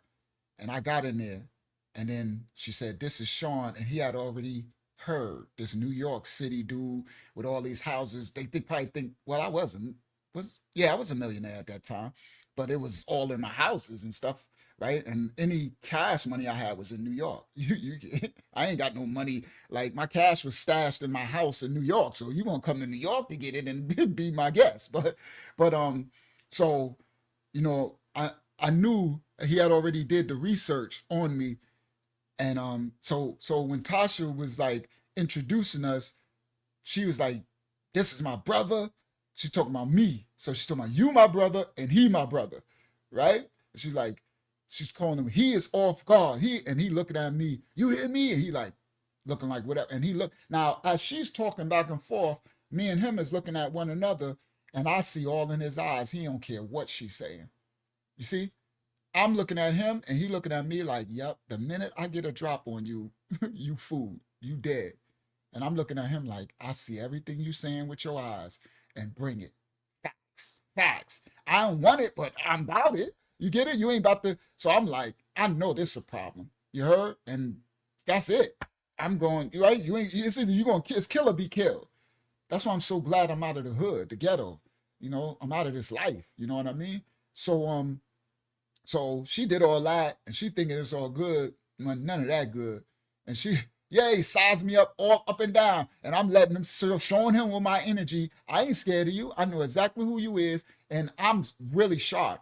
So the funny thing, the Most High gifted me with, I have intuitive senses. It's a gift where I can foretell stuff. So that's why, only reason why I'm alive is like this intuitive sense that the Most High gave me, where I can sense when death is coming for me before I get there. So I always get a drop. That's the only reason why I'm alive. I've been in so many situations. That's why my book is called Lucky to Be Alive. But it wasn't luck. You know, later I learned it was the Most High. You know what I mean? But I thought it was just lucky, right? Because I always had the intuitive, I get the drop. So I'm looking at him like, you have no idea who I am. I know that this gift I got, when you try to come for me, I know I'm going to have the drop on you and you're going to be done, right? That's just, I just know it. It's just how I live. And I wasn't scared to die. You know what I mean? I'm still not scared to die. I don't want to die, but I wasn't scared to die. Every day I'm facing death. That's my normal. You know what I mean? I'm about to die. I'm running around I was running around from the 80s with big chains and Fendi, like all that. Like I've been facing death my whole life. You heard? That's all I know. I'm from Hempstead, Strong Island, the Proud Projects, right? You heard? I'm like, we everywhere, like roaches. So ain't nobody scared to die. So anyway, I leave there. Tasha think it's okay, but it's not. So I'm like, well, it's going to be a sad thing if I have to lay this dude down and Tasha going to be, but then within 2 weeks, he got locked back up and they gave him like 30 years or something. He killed somebody. He unalived somebody else and they caught him. And I was like, good. You know, I'm like, I ain't believe in God at that time, but I was like, if I did, I'd be like, praise Yah, praise the Most High. That one gone, right? So anyway, all right. Sister Bird said, the two craziest 24 Life stories I've played were the one at the pool when they were shooting in the pool and the one where they were after your organs. Oh my goodness. The organ one and the ones in Daytona with the pool, those crazy Daytona dudes. Yeah, all right. So let's continue. I'm really the only one holding it at bay. So let me give you an example. Hakyama said, go back home.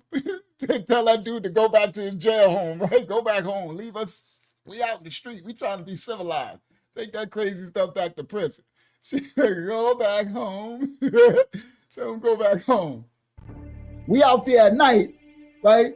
So my man Big Swole, I got an album, another Dirty South album. So a producer from there, his name is Big Swole. Big Swole. Ain't that a name? Big Swollen. Right? He's huge too. Right? So Big Swole, my man Lex Luger, I don't know, met Big Swole. So Big Swole produced some of, and Lex is from Harlem. That's my man from Harlem who I made that song. And he introduced me to Big Swole, the producer. Now, you know, if his name is Big Swole, he was big too. He probably like 6'5", but he was big, like 400 pounds, right? Big boy, like big swole. By a joint. So we got some, and he's from Flint Hill, the worst hood of them all in that area. The worst blood gang of them, where that little crazy dude is from too. They're the worst blood set of all of them in that Henderson area, Flint Hill. Notorious. And Big Swole was from Flint Hill.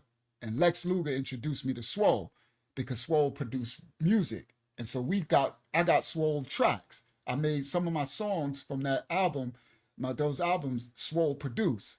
So Swole was my man. Joints of Big Swole. So later I found out Big Swole is from Flint Hill. And Flint Hill is the one of the wildest, one of the most wild ghettos there. They the wildest ones. They the ones like my hood, Parkside. They a bunch of wild. Everybody see Flint Hill come, they be like, oh, don't let Flint Hill in there. That type of thing, right? So Big Swole's little brother, he was the king of Flint Hill. He was a blood. He was younger than Big Swole, but he had just did like 3 years for murder, for a body. So he had just killed somebody, but he kind of beat it. They only gave him 3 years or something like that, or 5 or something. He got out in 3. So he came home, my timing, right? So when he comes home and all the hoods are scared of him. I forgot I tried to remember his name. I can't remember it now. So all the hoods are scared of him, right? So, I learned all this stuff from E-Bang and stuff. So he like, yo, such and such home, whatever his name is, that's Big Swole little brother. So I'm like, oh boy, here we go. So he like, yeah, he a problem, Luke. He a problem. E-Banger told me he a problem, Luke. I'm like, what? He said, yeah, he run all them young bloods on Flint Hill. And he is a problem. Like, they'll kill anybody for him. Like, he have them do anything. They'll rob the doggone police station if he tell them to. So I'm like, I'm the type, guys, I'm smart. I'm always playing offense, right? So I'm like, all right, Yakab, I see you on the Shabbat, King. You can watch this in the replay. I know this was a long one, but it's on. We're about to tie it up now. So when you watch the replay, you're gonna get the ending, King.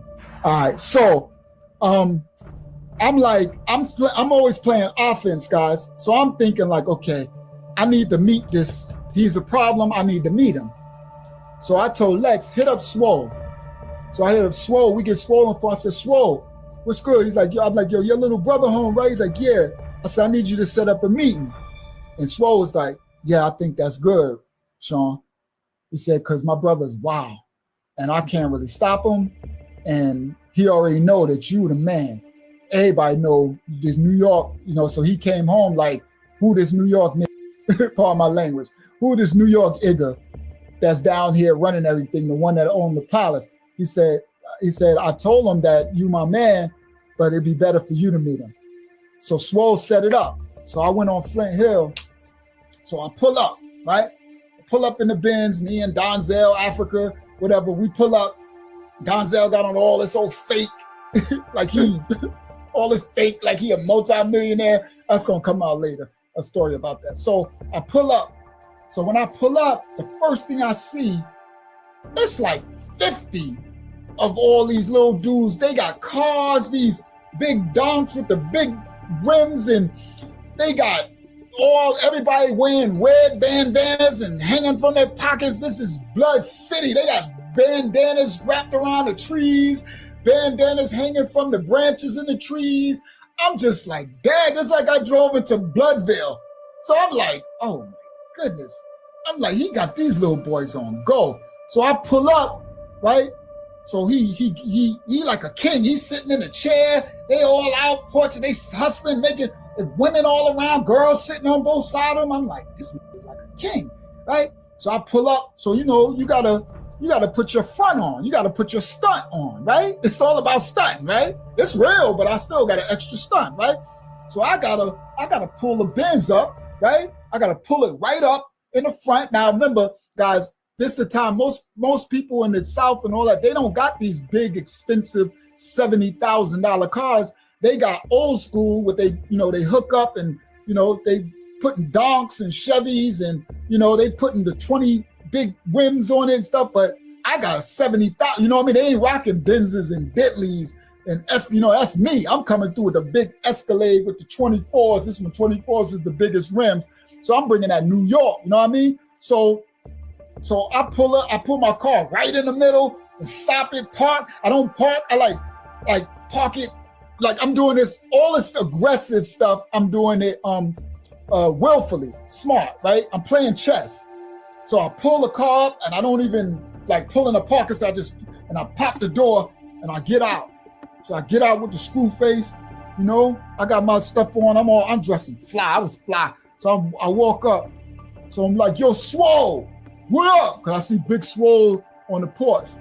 He like, yo, what up, Sean? I'm like, what's up, big dog? He's like, nothing, ain't nothing. I said, all right, I'm here, Swole, with your brother.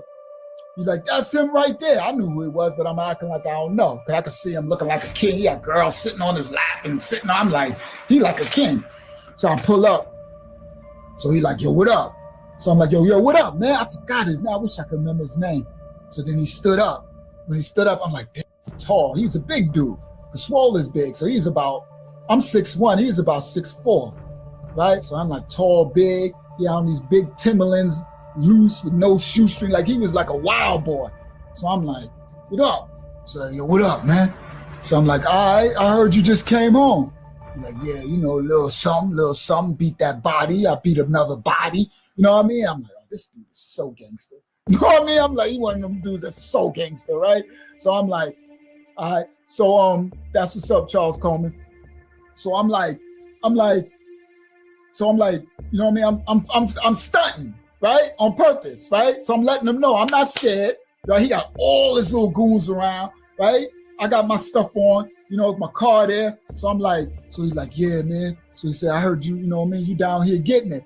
I said, nah, I ain't getting no money. I said, I'm not hustling. I said, I got my houses, you see. I said, I own Lamb Street.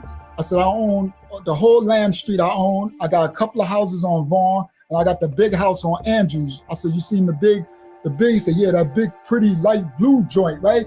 I said, oh, yeah, that's the Palace. We call that the Palace. He said, yeah, you got the club? I said, yeah, everything, I'm legit. I said, so y'all ain't got to worry about me. I ain't trying to hustle nothing down here. I said, everything I'm doing legit. He said, oh, that's what's up. He said, I know you know my little man. I said, yeah, I know him. I know them. They come to the Palace. I said, I make sure when they come to the Palace, I make sure they don't be wilding, because they be wilding. They be wanting to shoot people. He said, yeah, they wild. He said, I heard, he said, they told me about you. They got a lot of respect for you. I said, yeah, that's what's up. That's why I respect them. I know where I'm from, you know what I mean? Where I'm from in New York, we got a little wild, you know what I mean? So part of my language, but I'm like, so he's like, all right. He said, so what I'm going to do, he said, I'm going to, Randy Powell said, man, I was saying part of my language to the people here. I didn't say part of my language to him because I was cursing back then. Larry, your name was Rainy Powell back then. Like Rainy Powell. That's hilarious. Maybe a little swollen. Yeah, he a little swollen. Larry, you say he was a little swollen? He was a little swollen. He was smaller than swole, or smaller than swole, so he was a little swollen. And Big Swole is big, though. Big Swole is like 300 pounds, like a big boy. He just tall and, you know, diesel from jail and stuff, but he's slim, you know, he regular size. So he said, all right. So he said, so when I come through the Palace, talking about my club, he said, so when I come through the Palace, I'm good, right? You know what I mean? We get VIP. I said, the VIP costs $500 though. He's like, so I'm saying, I'm good though. We get VIP. So I look. Now everything got quiet. Like just like this. And I said VIP is $500. And he looked at me. I said, what, you ain't got no money? Oh, you need a discount? Oh, I said, but this Flint Hill. I thought Flint Hill getting that money. Now I'm playing chess, guys. I'm smart. I was always smart in those streets. I'm playing chess. I said, I thought Flint Hill's getting that money. Then little nigga said, we is getting that money. He pulled out a bunch of money. I said, oh, so your little homie's getting that money, so what, you can't pay $500? I said, all right, so what I'll do, I said, since you swole, little brother, that's my man. I said, and I respect Flint Hill, my little homies over here. I said, I'll give you a discount. I said, but I don't know how it's going to sound when Wheelchair and Stone Street find out that you getting a discount. I don't know how that's going to look. Because JB smashes me off 1,000. So Wheelchair Posse was a blood set over there, and Stone Street was another blood set over there. and they would all be coming to the club. So now I'm playing chess. I'm like, I don't know how it's going to look when they find out that you weren't willing to pay the 500. So they would have to pay $500 to get a section for VIP. And we were cordon off the section. We put chairs over there. We give them bottle service. They can order food from the kitchen. You know what I mean? And they look, stunting. So they paying 500, right? And they doing it up because them boys, they was getting money. You know what I mean? These country boys, they was getting money when they hoods. Police wasn't even messing with them. Like in this 2006, police was not riding through unless, a murder happened. So they was out there getting free money. Police was shook. You know what I mean? Police was like somewhere else doing regular stuff, regular crimes. They would not mess with those young country little blood boys, right? So he trying to stunt, and I played chess on him. I'm like, yeah, I don't know how it's going to look. Now I'm messing with her. You see? I'm messing with his mind now. And so JB, he was the head of the wheelchair posse. And that's why I said something about JB. Hold on, let me go back. Discount. I said, but I don't know how it's going to sound when Wheelchair and Stone Street find out that you getting a discount. I don't know how that's going to look. Because JB smashes me off $1,000 if he pays in advance for his VIP. So he facts. So JB would pull up on me in the hood. He'll see me at the corner store or something. He'd be like, yo, what up, Sean? They be deep, right? I'd be like, what up? He'd be like, yo, VIP. I'm like, you got your VIP locked. And he'll send one from here. He'll give me like 2 G's, $1,000. He said, that's for the next 4 weeks in the club, right? His VIP. I'm like, you come here, right? You want to be, you acting like you the king of Babylon. You the Don Dada, right? So why you trying to get a discount? You heard? So I'm playing chess with him, you know what I mean? But it was the truth though. I'm like, cause that'll get out. I'm like, it get out that you can't pay or something. I don't look good for you, homie. Why you trying to press me? You can't press me, bro. Facts. I know you swole little brother, but this could be a problem for both of us. Whole facts. And again, I'm not acting tough. I'm just telling y'all this is what I was living. This is just what happened. Oh, you heard? The discount. I don't know how that's going to look. Cause JB smashes me off $1,000 if he pays in advance for his VIP. So he looked, he said, I like your style, nigga. He said, I like your style. Sorry, pardon my language. I like your style. I was like, he knew what I was doing. He said, all right, I got it. So just take care of us when we pull up to the VIP. We got a VIP? I said, I got y'all. I got a Flint Hill VIP section set apart. He said, all right, cool. So I'm like, all right, I'm out. So my little man, I forgot his name, he a little funny looking dude driving his car. He's a wild boy, a little wild one. So he pulled up, he like, yo, Sean, I see you. I said, I see you, my little dude. Stay out of trouble. Cause he always in trouble, trying to shoot people. He wild boy, shooting stuff. Wow, always got girls. He a pretty little dude, but he wild. Like, stay out of trouble, man. Always trying to shoot people, right? So I'm like, all right. I'm like, yo, Swole. He's like, yo, what up, Sean? Everything good? I'm like, it's all good. Like, all right, I see you. I said, I see you, Swole. Turned around, went got in the Benz. Benz got the 500. I mean, it's a 5.0 engine, not 8-liter, 5.0 engine. So it's horses in that 500, right? So I back up, and then I hit it. Woo! That thing got some horses. Woo! I'm like, y'all think this pretty for nothing? This the 500. This is, yeah, you know what I mean? See, the South, they like engines, right? They want to, those old schools, you got to have some horsepower, right? I'm letting them know, oh, this a pretty Benz, but this 500 got 5.0. This got some horses under here. This an 8-cylinder. This ain't no, you know what I mean? So I hit it. Woo! Pulled off. Bang. All right. Now that backs up. So now, fast forward. We at the club. So I'm outside. All of the big Debos quit. I'm out there. So the gangs, as they would come up, they was putting pressure on the bouncers. So they was all trying to sneak guns in the club, right? Sorry, this is gonna be a long. I tell y'all, I'm gonna try to hurry up and wrap it up so we don't go too long. but they was trying to sneak guns in the club. So I would have to be out there because the bouncers would let them. And I'm like, dude, you got to check everybody. You can't. So I'm out there to make sure, me and Tasha making sure everybody get checked, right? And everybody, we got the wand. So we bought a wand, make sure everybody get wand down and checked. So they would be putting pressure. So then they would call me to the side. So like Stone Street would call me to the side and like, yo, Sean, come here. So I would walk away from the front door into the parking lot with them. And they'd be like, yo, it's 20 of us. You know, some of us are young. Let my little, no, they can't come in because ain't no police shutting my club down. No, you can't come in. You can't. Well, so let us get, what if I pay you? Let us get a ratchet in. Just let us in the back door. And I'm like, no, right? I'm like, dude, these dudes crazy, right? So I'm giving y'all so y'all can understand. So I'm doing this all the time. So now this one particular night, I'm there. All of a sudden I'm at the door. So people going in, whatever. JB and them came with the wheelchair posse. I remember he came, I kind of like JB style. He came up with all his boys. He like, yo, Sean, wheelchair here. I'm like, all right. So I was like, all right. So I told my security, after you let this person in, clear the.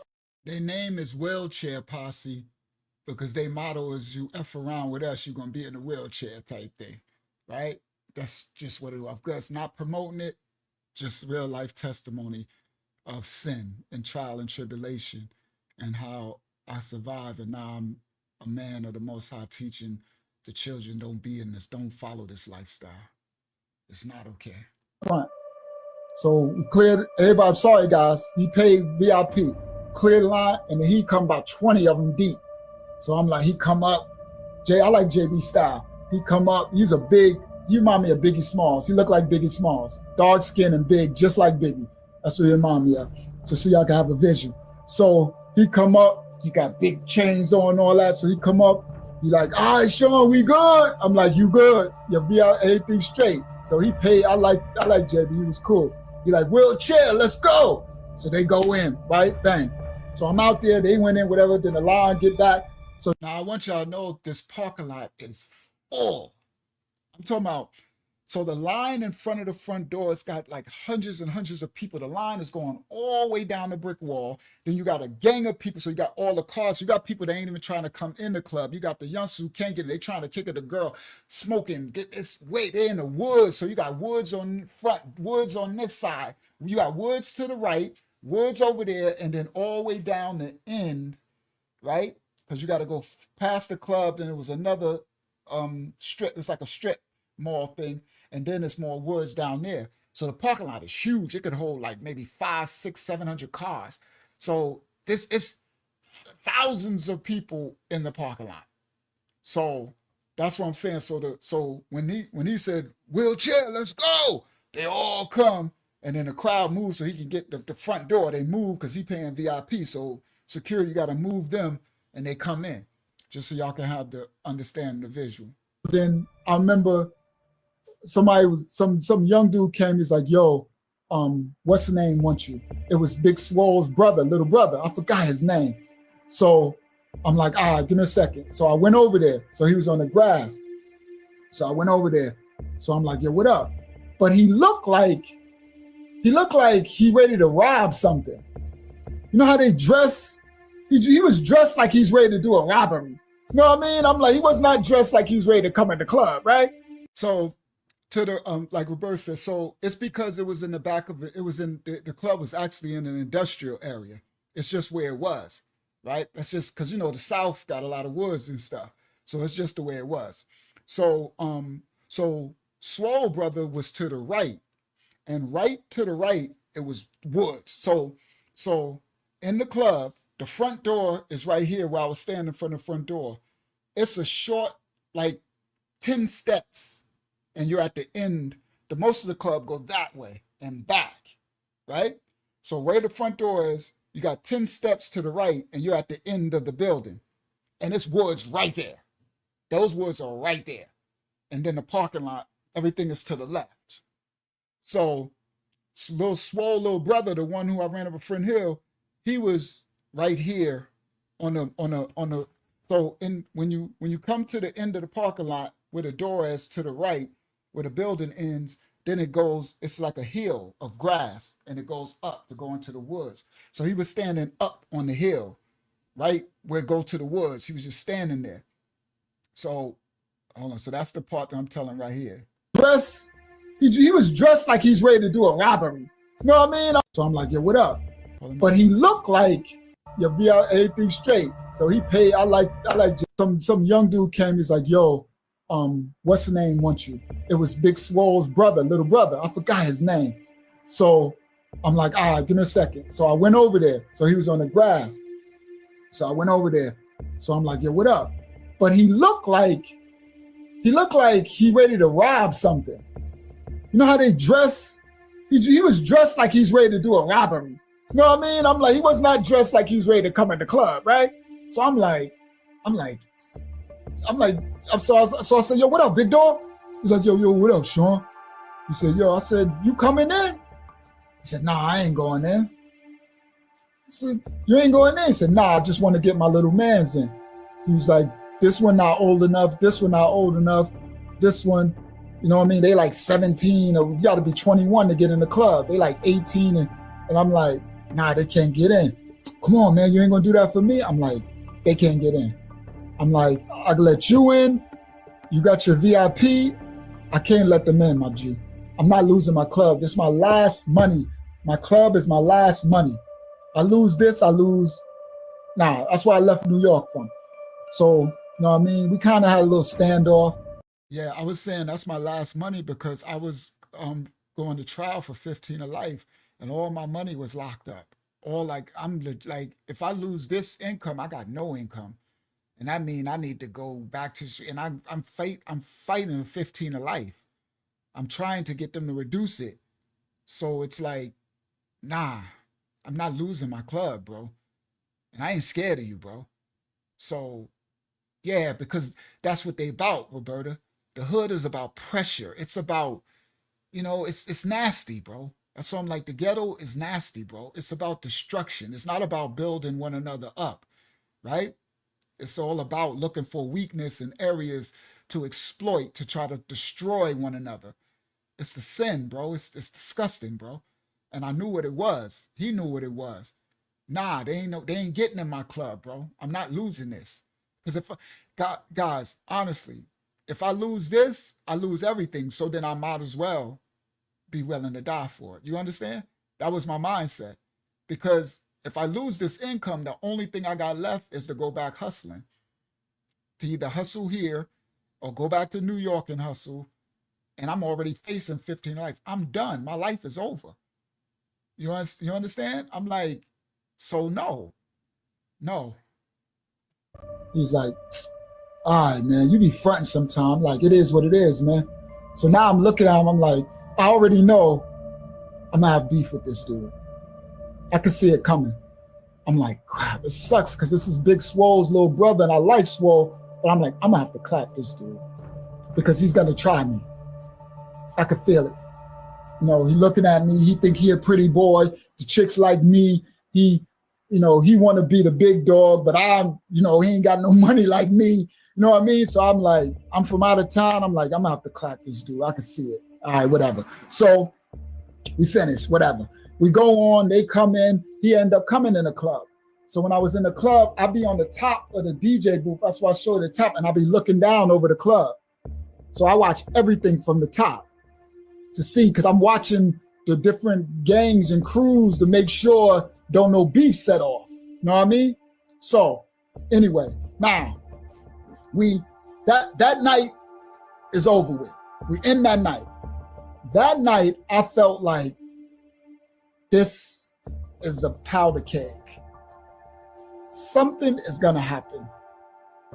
So I remember Linwood was like, I don't like this, Sean. I don't like this, man.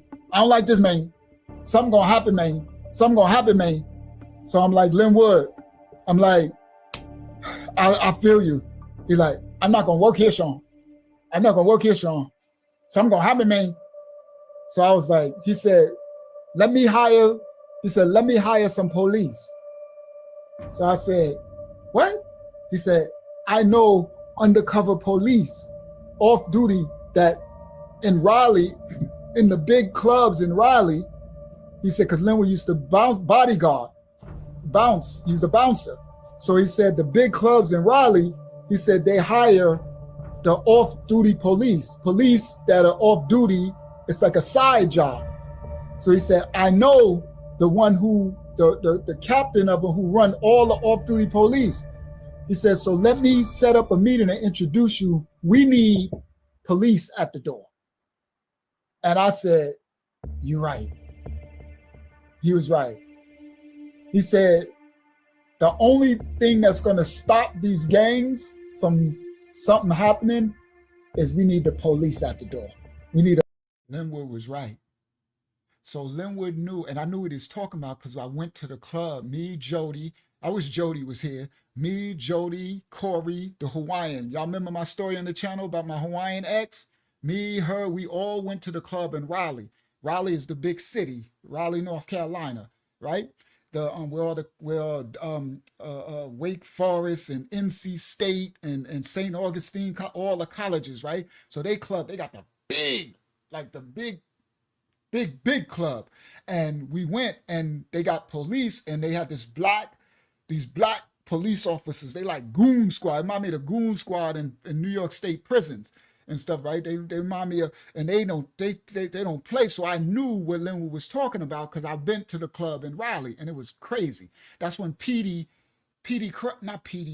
what's his name? The North Carolina dude, when he said, throw your flags in the air, the PD something. I forgot his name. PD Pablo. When PD Pablo had, when his song, he was doing a concert and we went there and everything. So I knew how to Raleigh and Linwood, he was right. So when he said it, I was like, that's exactly what we need. Because those black cops, they were used to that. Yeah, that North Carolina, when he was flinging the thing in the air. Yeah, this when he was on top. This when that song is about that time when he was, because he was doing a concert there. We went in Raleigh. I got all dressed. I wish I had pictures. I had on the crazy white linen with the white Timberlands with the, woo! Boy, I wish I had pictures of all my stuff. So anyway, so I knew what Linwood was talking about. And I'm like, you're right.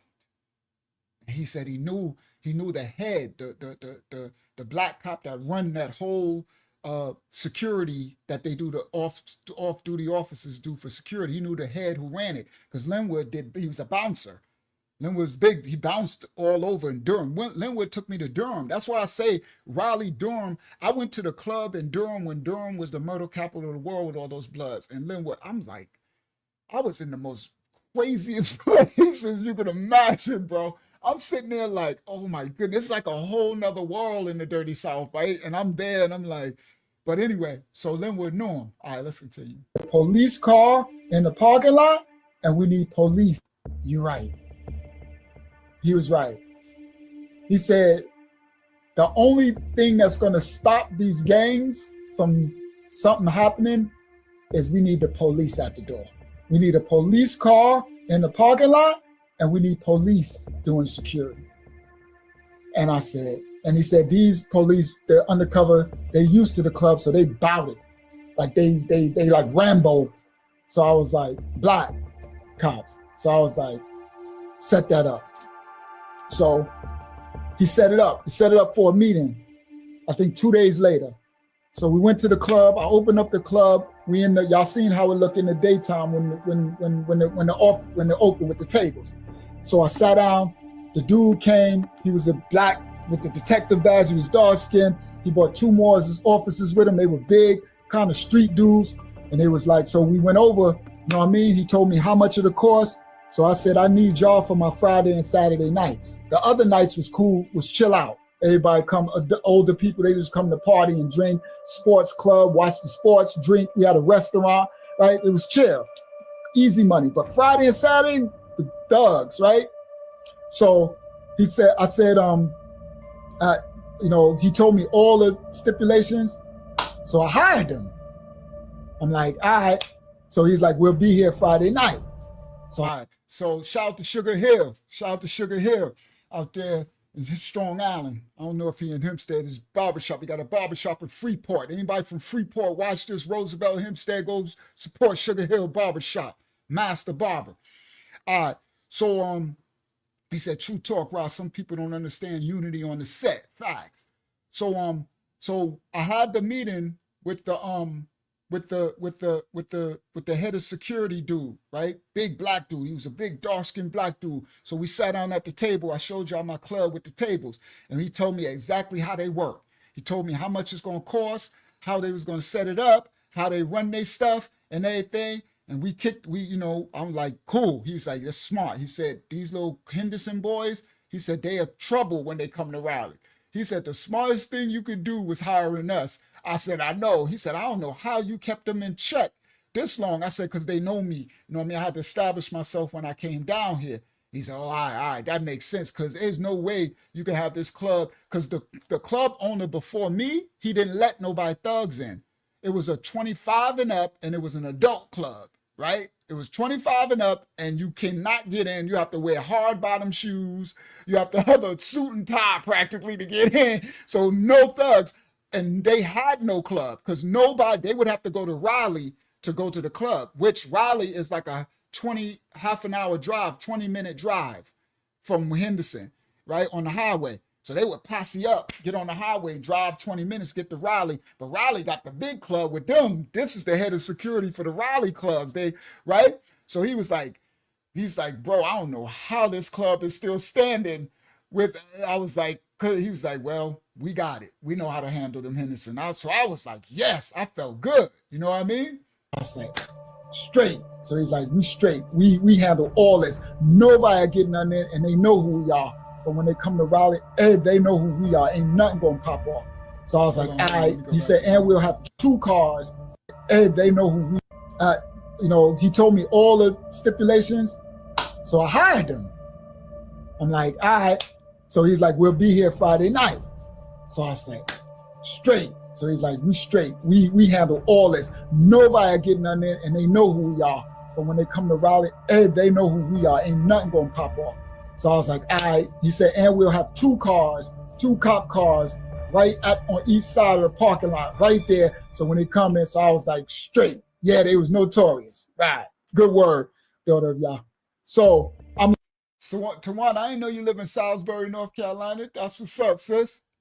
Like, all right, cool. So now I'm straight. I got shalom, peace. I could feel it.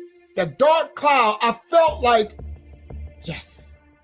So I said, Linwood, good job. Gave him a hug. He's like, that was smart, Rob. I said, I know. You felt something too? He said, oh yeah. It's about to go. He's like, I was not about to come back to work. So he said, I said, all right. So I said, you still head of security, and now you got the police there, them running the front door. Now y'all just run the inside. Know what I mean? So we got the outside secure with the police. Now Linwood and them, they just run security in the inside. So I'm like, we straight. Here we go, guys. Here we go. We come Friday night. We open. We always announce it on the radio, because I'm running ads every week on the radio, right? Platinum Palace, you know what I mean? Whatever. International Platinum Palace, IPP. So we get there Friday night. I always pull up. The club open at 10. I pull up about 11 because I want to pull up and make a grand entrance. I'm sorry, I'm stunting, right? All the crowd at the door, so I want to pull my bins up and move the cone and all that, you know what I mean? So we pull up. Parking lot extra lit already. So I pull up. It was a holiday weekend. I forgot. I don't know if it wasn't 4th of July, because it was a holiday weekend. I think it was Christmas. Yeah, it was Christmas. Yeah, it was Christmas. It was a Christmas weekend. It was Christmas Eve too. So it was extra crowded, like extra lit. So I announced, because I run ads on the radio. So like, they were like 97 point, but like, yo, at the Platinum, I used to hear, I could hear them talk my commercials ads. It cost me $1,000 to run my ads, right? That it would play on the radio, and I got a prime spot. Like they would run my ad in the morning. I had one that would run in the morning for people going to work, and then one that would run in the evening after work, right? So I would hear my ad. Come on down to Platinum Palace, International Platinum Palace. I was dope to be able to hear my club on the radio. So we promoted the Christmas, you know what I mean? So now I know Sister Roberta was correct. She was like, Ray, with the other club, he kept a lot of that out by not letting no young, 25 and up, and you got to wear dress shoes and all that. He kept that out, but he also couldn't keep the club open because the expenses of paying the rent for the club, and you got to pay licenses, you got to pay bills. So I needed different crowds. So I had the older crowd. I had the Greek sororities who would have their stuff. I had teen night. I didn't tell you, I had teen night where we did it on Wednesdays, right? In the afternoon before, right? I had teens. So I had the sports bar, right? I had everything, but my big money night was Friday, Saturday. It was the club, okay? So yeah, so it was 2 G's because it was 1 G for each ad, and then it became a little more. So I paid $2,000 just for that one time too, Laria. So I'll pay 2 G's for him to do my promotion in the morning one, and then that's it, one night. And then I got to pay next week another 2 G's. And I paid that out of my pocket. This is how I got the club popping. So all that came out of my pocket. So that's how I got the club popping. So yeah, I was taking on extra risk, but guys, I needed this income. So what I was doing, they froze all of my money because I was going to 15 to life.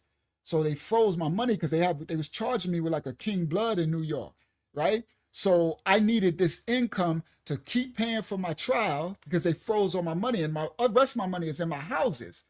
Remember, I own 15 houses, all my assets. So the only little bit of cash that I had left, I bailed out with. So I need this income. So I need this club to make my money so I can pay my bail. And then if I have to go to jail, right? Because I might have to go to jail for 5 to 10 years, right? So my goal, I didn't want to take the 15 to life to trial. I wanted them to reduce it to at least 5 years and let me take the 5 years because I don't want to go to trial in Nassau County because they give me, I think they was trying to give me 25 years if I blow the trial, something like that. This was the 15 to life. So I was doing what I had to do, and I was trying to make it legit, Laria, right? So I'm not committing a crime, and that's why I was glad I got the police. But that's the only hustle, you know what I mean? Because my clothing store, see guys, these businesses that we want to do, it's really rough to make it, right? Because your rent, unless you own the property and stuff, you got to buy the clothing, and you need customers to be coming in, and you need time. So my clothing store was making money, but it's not enough. You know what I mean? You barely just making, profit after you finish. You know what I'm saying? So I had to close the clothing store and just focused on the club. You know what I mean? And my real estate, I had messed that up because I was supposed to buy the houses and flip them. This before I got the 15 to life. I was supposed to fix the houses up and sell them and do flipping and never own it. But once I bought all those houses, I fell in love with owning the houses. Because as Black people, we never own. I'm from the projects. I ain't never lived in a house a day in my life. You understand? More or less owning 15. I own my own street. I didn't want to sell the houses because it felt good to own something, but I was supposed to flip it. You see? So now I got all these houses that I'm moving these people in, and it's costing me money. So they paying their rent, but as they damage stuff and someone move out, I got a management company. It's just, but I was supposed to flip it. So now the club is what I need to make money. So that's why. Yeah, facts. She said not jail, but prison. Is there a difference between the two? The jail is what gets you to prison. You don't want to go to neither one because, yeah, that jail, sound like you had it all planned out well. Things going well into the young. Yes. And now listen to this part of the story, Sister Roberta. You're going to enjoy this. Now, I did the right thing. I hired the police, and that was the perfect plan. That was the perfection right there. And I felt the shalom over it. I felt the dark cloud lift. I knew that I could feel in our spirit, everyone, that death was on the horizon. And when we got those police, when he said, we got it, we'll be here, because I think it was the Friday night. because the weekend party starts Friday night. It was the Friday night. It was New Year's Eve. And he's like, we'll be here. I have 2 cars. He said, I'm going to have 1 car here, 1 car there. We'll have my boys at the door. Ain't nothing getting in. They know who we are. And we'll have, we had a back door. I have my 2 officers at the back door. We'll have a bunch of them at the front door. And I forgot how much I was paying them. I was paying them a nice penny, but we was making a lot of money. It's part of business. Security is the key. You understand? I need this club. I don't need no police locking my club down. This is my last. This is all I got to make money. You know what I mean? I can't get a job and stuff like that. It ain't gonna, And I got to secure my foundation, my family. Because if I gotta go for 5 years, I got to leave them, Pam and my babies, and leave everybody straight until I can come home from 5 years. You know what I mean? If I can get them to drop the 15 to life down, right? So, and I had to go to New York State prison, right? And I might not never come home. See, I'm not the type that think I'm guaranteed to come home, because I was only 6'1", and I was not. Now I'm 220. I was 6'1". Maybe 190, you know what I mean? I wasn't big as I am now, you know what I mean? So, I'm like, somebody try me in prison, and then I might have to stab somebody up. I might not never come home. So I wasn't planning on, I don't go into the situation thinking I'm coming home.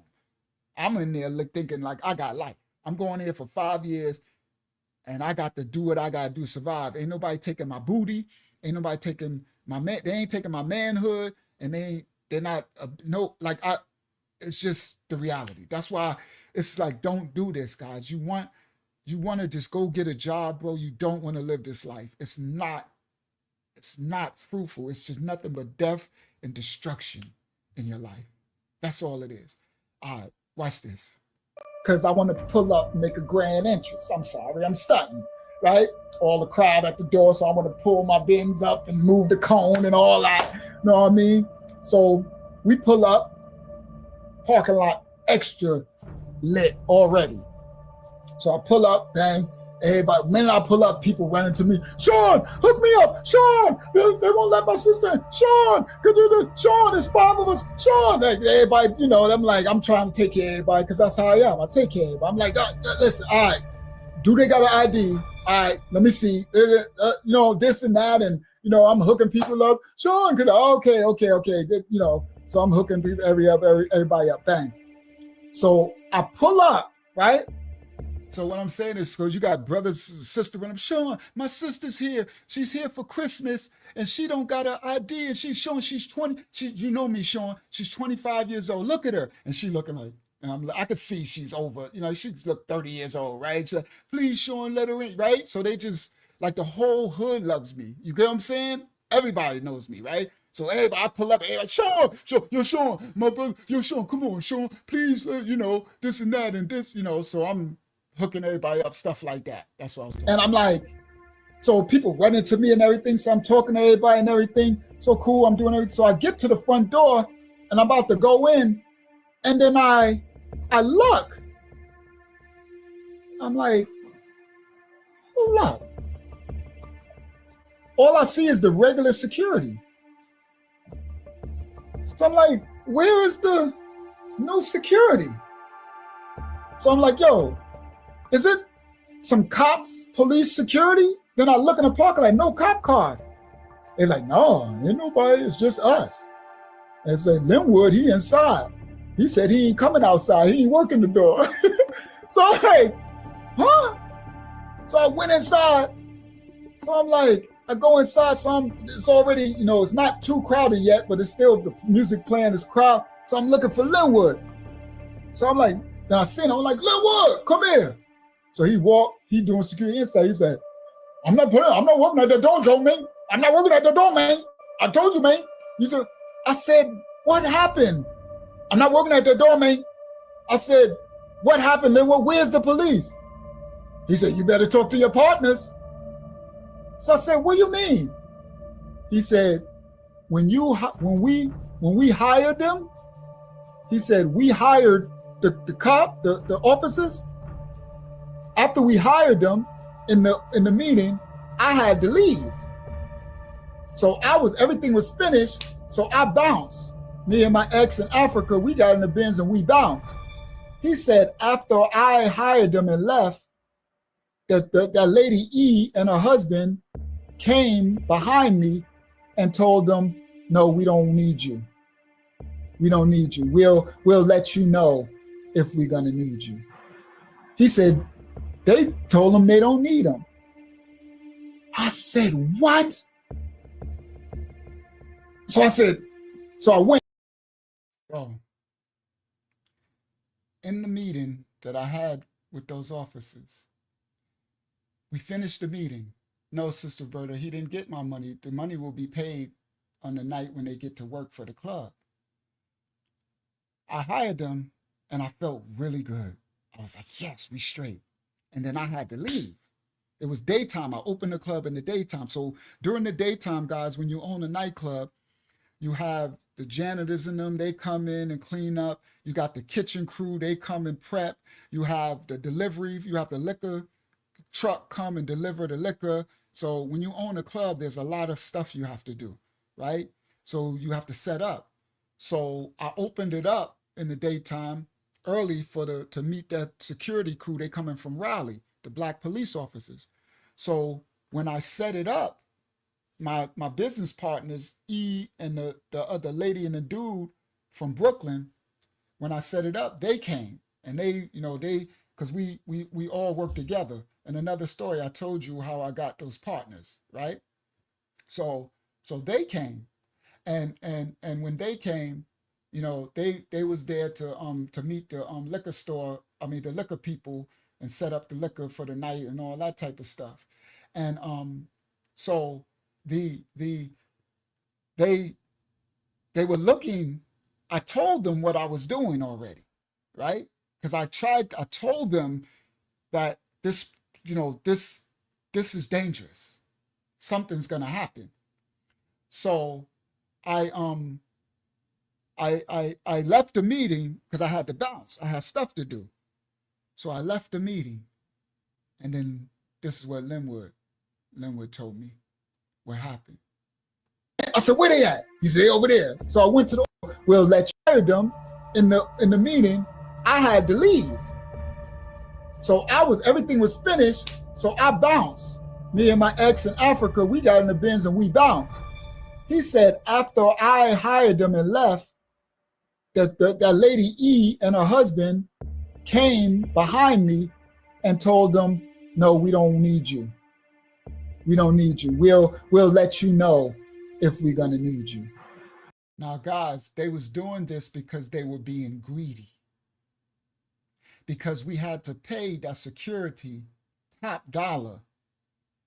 But they were so greedy, these little greedy, oh my goodness, bro. And I'm telling them, like, security is number one. You can't worry about greed if we lose the doggone club and they like, this is North Carolina. Ain't nothing gonna happen. And I'm telling them, right? So that's why I hired them. And I didn't care, right? So I'm like, listen, we about to pay this. This is a bill.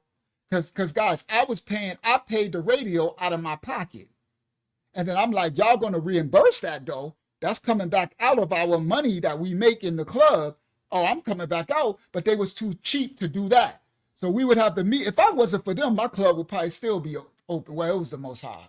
My life was supposed to change. But anyway, they were being cheap. So in our meeting, I was like, okay, we need to pay the radio.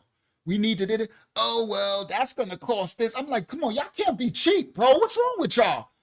Like, y'all want to own a club. Y'all think y'all would, then it costs money to be a big shot.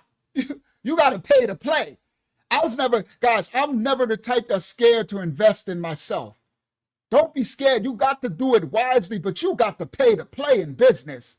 You understand? You got to make the right moves, and scared money don't make no money. You know what I mean? So I'm like, nah, the first thing I need the radio dude. I need the number one dude. I need Funkmaster Flex. So I went and paid it out my pocket, right? I was paying the 2 G's and we blew the club. So now I'm coming to them and I'm like, listen, we need this security. And they're like, oh, well, we can't afford. Yes, we could. Look how much we made last week, bro. We cleared over 10 G's. Like, after paying everything, after paying all the staff, security, the bathroom workers, the waitresses, the liquor, we still cleared about 10 G's. And it's just getting started. You know what I mean? I'm like, yeah, I need DJ Clue, I need Flex, I need for that. And they being cheap. I'm like, bro, if we keep this going, we can expand. Then we can open up one in Raleigh, which could give us $100,000 every weekend. I'm looking at the big picture, bro. I'm like, this ain't nothing. Like, my goal, I'm like, I can open up a big club. Matter of fact, we can open up a big one here or have a big one in Raleigh, a big, we're making 100 G's. Like, that's what I'm looking for. You know what I mean? So they being cheap, right? And I'm like, listen, we paying this, right? I'm like, this is coming out of this money. This thousands we got to pay the security. Well, I forgot what it was, how much it was to pay them, right? I'm like, we need to pay this, right? Because we won't have a club. So and once I didn't do a lot of yelling to them, right? I played businessman, I played calm, I did, but when there was certain things, that lion come out. So I'm like, listen, this is where I put my foot down. I brought y'all here. You understand? It's my hood. I brought y'all to this part of North Cat. I'm telling y'all, we need this. And they shut, because they don't never see me get like, I was not playing, right? So I'm like, they're like, all right, that's it. So I set it up. And I had the meeting and everything was done. I like what I heard. Everything is done. And then I left. He said, they told him they don't need him. I said, what? So Linwood said, hold on, let me put it back a little since I was talking. If we're going to need you. He said,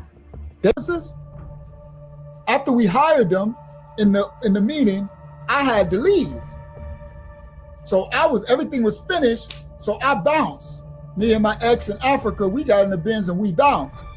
He said, after I hired them and left, that lady E and her husband came behind me and told them, no, we don't need you.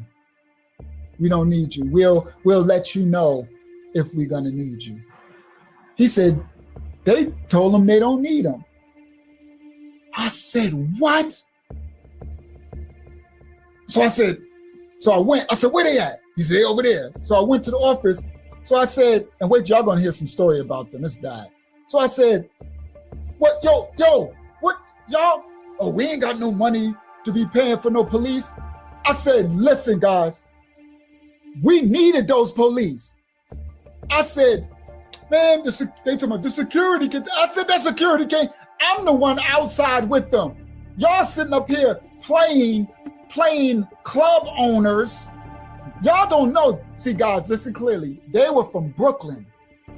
They got that New York attitude. What I mean by that is we are the only tough people. Right? We are the only, like if you go to Chicago or you go to New Orleans or you go to Atlanta or you go to Connecticut, if you go somewhere, everybody else is softer than you. Oh yeah, that's a New York thing that we used to have. They had that thing. Oh, this is North Carolina. And I said, y'all are tripping. I said, let me explain something to y'all. I said, the only reason why they ain't robbed y'all yet is because of me. Because my name. Because y'all, they know y'all are co-owners with me. They would have already ran up in here and robbed y'all for the money that y'all made for the night. Facts. They would have already robbed them. Let me explain. They would have robbed them at the hotel room they were staying in. They would have been ran in this club and laid everybody down and took the whole cash and are you, boy? And then, you know what, this the husband, right? Y'all seen him in the picture. Y'all remember her and him? He little bald head self. No disrespect to none of my bald head people, but so I ain't saying that. For shout out to my dudes with the clean heads. You know what I mean? So he he gonna go like this. He goes, there ain't nobody gonna rob nothing. And he goes he got a whole fanny pack. I swear, I can't make this up. He goes in a fanny pack and pulls out a revolver. A revolver, probably like a 38. This is 2007 or 6 or 7 or something. This fool got a revolver. Dude, we on AK-47s and they got Uzis and stuff. Here and all, them dudes got SKs. They got 40 calibers. That's my first time seeing a 40 cal in the doggone store that I could have just bought a 40 cal right there, just buy it and go. Yo, they had a 40 cal gun. It was wide, like the gun. You know how a gun looked like this? It was silver. I mean, like gunmetal color, and it was so big. I picked this thing up. I was buying it. I was gonna get it in a store. It's like you could just buy it, no ID, no nothing. Just give them the money. I think it was like $400, and walk out of there with this big 40 cal. It was the biggest. That's my first time seeing a 40 cal. I'm like, this fool, he had a fanny pack, guys, on his waist. A fanny pack. A fanny pack. You know the thing, the thing they put and wear, the little pocketbook, little fanny pack for the youngsters who don't know what that is. They used to wear it when they used to work out. Put your keys in it. And this fool he pulls out a fanny pack. Hold on. Present, share screen, window, share. Him. That's him and that's her. These two. He had around his neck, he had a fanny pack. And they from Brooklyn, right? But they ain't no thugs, right? He pulls out a fanny pack and like, ain't nobody gonna rob me. I'm from Brooklyn, right? And he pulls out a little revolver in 2006, because I think it was 2006. A revolver. And I'm like, yo, these dudes they sawed-off shotguns and assault rifles, and they got every gun you can imagine. You have no idea. The guns, you can just buy it in the store. This fool pull out a little revolver out of a fanny pack. You can't make that one up. That's why I said, well, I got to show y'all. Him and his wife. And she's standing there like, that's right. That's my husband. You show him, boo. She's standing there like, you tell him. You tell him. We from Brooklyn. These fanny pack gangsters. That's what the fanny pack crew. She over there like, you tell him. That's right. Do you go, boo? We got this. Right? He's scared. They must say Sean's scared. Right? I'm trying to save your life. I would already saved your life. You'd already been done for if you wasn't down here with me. If they didn't know Sean got these New Yorkers down here from Brooklyn, those his partners in the club. Fanny pack gangsters.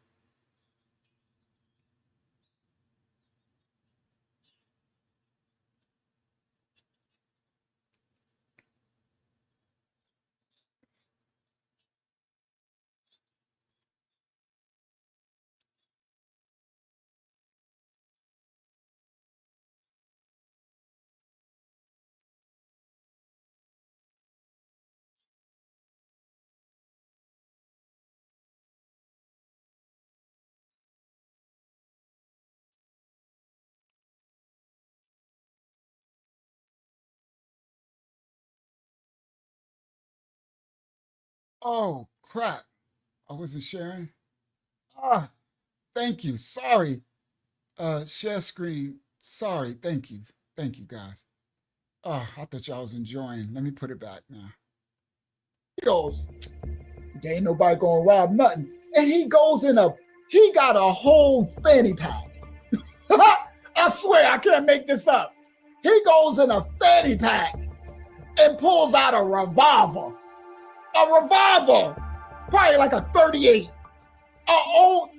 This is 2007 or 6 or 7 or something. This fool got a revolver. Dude, we on AK-47s and they got Uzis and stuff. Here and all, them dudes got SKs. They got 40 calibers. That's my first time seeing a 40 cal in the doggone store that I could have just bought a 40 cal right there, just buy it and go out. Big silver thing was like this wide. The gun is like this wide. I said, this thing is a cannon. Everybody got though. Yeah, you done. He got a good old 38 special from the 70s. Like he's Serpico, one of them old movies. This dude, but you done. He pulled it out of fanny pack. The fact that he pulled it out of fanny pack. I said, ain't nobody go. I said, listen, guys. I did not bring y'all here to be. Listen, guys. They got little kids that will shoot y'all. These little kids got big 357s, gorilla elephant guns, 45 magnums. Do you hear me? I'm like, I said, listen, I said, I hired the cops because it is gonna go down, and that little pea shooter that you got, I said, y'all, I had to go run to a bathroom break. So, yeah, I missed a little of the part, right? So this fool, they feeling themselves, right? They were Buddhists. They were, they got the little Buddha statue and they saying praise and mantras to Buddha, right? And they believe in, I'm not saying ain't nothing wrong with peace and equality and all that, right? So I'm like, y'all are whole Buddhists. For me, you got your these little thugs will kill anything that move. And y'all sit up here, you can't make this one up, guys. Hold on, what I said? Do you hear me? That he pulled it out of fanny pack. I said, ain't nobody go. I said, listen, guys, I did not bring y'all here to be. Listen, guys, they got little kids that will shoot y'all. These little kids got big 357s. Gorilla elephant guns, 45 magnums. Do you hear me? I'm like, I said, listen, I said, I hired the cops because it is gonna go down, and that little pea shooter that you got, I said, y'all, I cannot believe, and I'm like, oh man, okay, we gotta make it through the night. I said, this is what I'm gonna do. I said, I'm gonna tell Linwood, them cops will be here tomorrow. I said, I don't give a crap. We can close this whole club because I'm not about to lose my club because of y'all trying to be cheap. When I'm trying to tell y'all coming here talking about, and y'all ain't even no thugs from Brooklyn. These are whole adults. They are whole Buddhists. They whole praying to Buddha and stuff about peace, and ain't nothing wrong with that, peace and all that, but y'all ain't even thugs from Brooklyn. They got this whole New York. New York is crazy. I don't know if they still like that, but New York is nuts. We just feeling themselves for no reason. Punks in New York think they tough just because they from New York. It's ridiculous, right?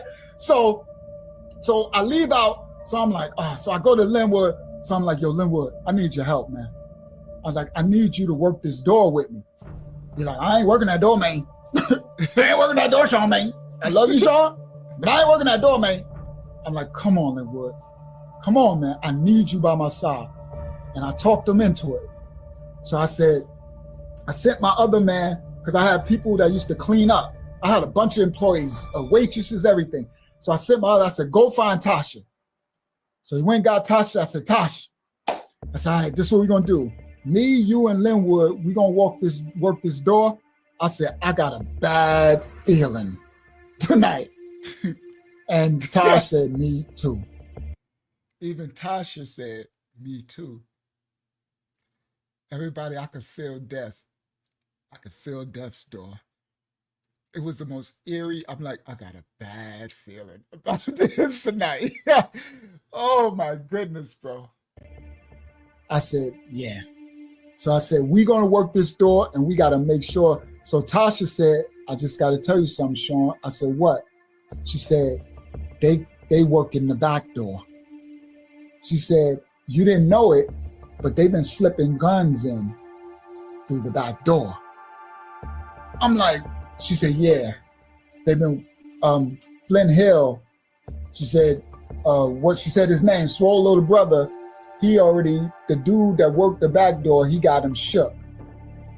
So Tasha told me, Sean, they already getting the guns in through the back door. I'm like, what? She said, Swole little brother then Debo, the security at the back door. He was a big dude. But guys, the security's like, I ain't about to risk my life because after Sean, you pay me my bill, I leave security. I still got to go home. I still got to go to the grocery store. I got to go to Walmart. These dogs going to catch me. So the Flint Hill, Swole little brother, was getting guns in through the back door. And Tasha never told me because it's street code stuff, but she telling me now because she feel it. She see what I'm doing. She see it's going down. And when I told them that I'm going to be hiring the, police from Raleigh, they was like, well, good. Because everybody who was working security could just feel like that's how dangerous it was. So I'm like, crap. So I'm like, who could we got to have the back door? She said, ain't nobody in here rough enough. They're too scared of them. And rightfully so. Because they'll come kill their whole family, right? This real stuff. So I'm like, oh, okay. Well, we just got to deal with it. Okay. So I said, who in here is tough enough to run the back door? She's like, nobody. Ain't nobody gonna stand up to them. We go to the front door. We at the front door. It's extra lit, right? So now me, Linwood, and Tasha, and everybody else, we trying to search everybody. Bang. Now, there is a cook in the kitchen. Her name is Martha. Donzel, foolish butt, met Martha and hired her to be a cook. Donzel is going against me now. The one who I saved from jail, the one who I brought down here, the one I saved this girl and all that, he's siding with the lady and the husband from Brooklyn, right? Who he brought down because he brought them down, and this lady Martha, who's a cook. Martha is like Tasha. She's a big lady, but she's a gangster. And she's an older lady. Now, Tasha's young. Tasha's probably in her 20s. No, Tasha's probably in her 30s, right? But Martha, Miss Martha, she's like 50 years old. She's 60. She's an OG gangster lady, right? Big lady. Enough respect. Now, Donzel, who I done brought him down there with me, he done sided with Miss E in the fanny pack, and then he got one-on-one with Martha. But Donzel's playing himself because he ain't built like that either. For those who know the story in the channel, I saved Donzel in Nassau County Jail. Okay, that's where I met him at. So I brought him with me down there so he can get some money to take care of his girl. He's 65 years old. He got a young girl that's 20. He tricking, and so he's a OG, Mr. Biggs, right? But he done flipped on me now. We done got the club, he's siding with them. And he done got this lady, Martha, and she done gassed him up. And he don't know, he ain't from the streets like me. He don't know. I'm like, yo, you don't know these people, bro. These people, this lady gonna stab you, bro. And he flipped on me, okay? Her name rings bells in the streets. So Donzel, the lady Martha, being with Martha, feel like he's somebody now. Like he got a part of the hood who will respect him. Number one, because he was with me, but mine's only goes so far because I'm from New York. But he got Martha and her son named. So Donzel was like, because he's wearing all this fake platinum stuff looking like it's real. And I told him, take that stuff off. These little boys gonna chop your neck off, and it ain't even real. Right? You run around with all this fake jewelry on, trying to think you missed Biggs from R. Kelly and Ronald Isley with his suits on, and everybody's respecting him because he they think it's my uncle. They used to call him Uncle Don, right? So he down there with the pimp hats on, with the suits. He pretty boy, old timer, like he feel more slim, like he a pimp, right? And they only respecting him because of me. And we owning a club, and he getting all the young girls is liking him, and he get the bars and drinking and all that. And now he partnered with Martha because she came to apply for a job as a kitchen cook. We hired her, so he got to know her. And now he finds out she is queen pin down there. She's the OG grandma. She's an OG mama, black mama to all the hoods. So my respect only goes so far because I'm still an old out-of-towner, right? So my respect, you're going to be covered under my name, but it only going to go so far. You got to be able to put it in too, because somebody could be like, I don't care about that New York, right? I'm going to still crack that whoever you is, right? But Martha's, with her, she from there. So her hood reached farther than mine. I established mine. Mine's is new, right? And mine's rely on me, right? So now he feeling himself, Donzel. He feeling himself because he got the respect from everybody from mine. Now he got Martha. And Martha's family she got another serial killer for a son. She got another Debo.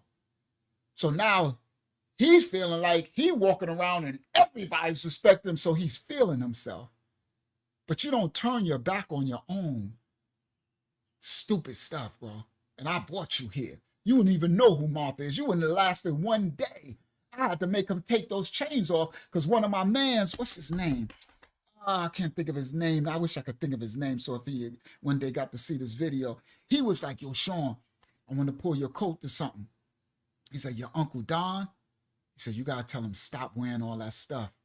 And I said, yo, what you talking about? He said, they put a hit out. They about to kill him. And they about to take all his stuff. And I said, that stuff is fake. He said, what? I said, all those chains, that ain't real?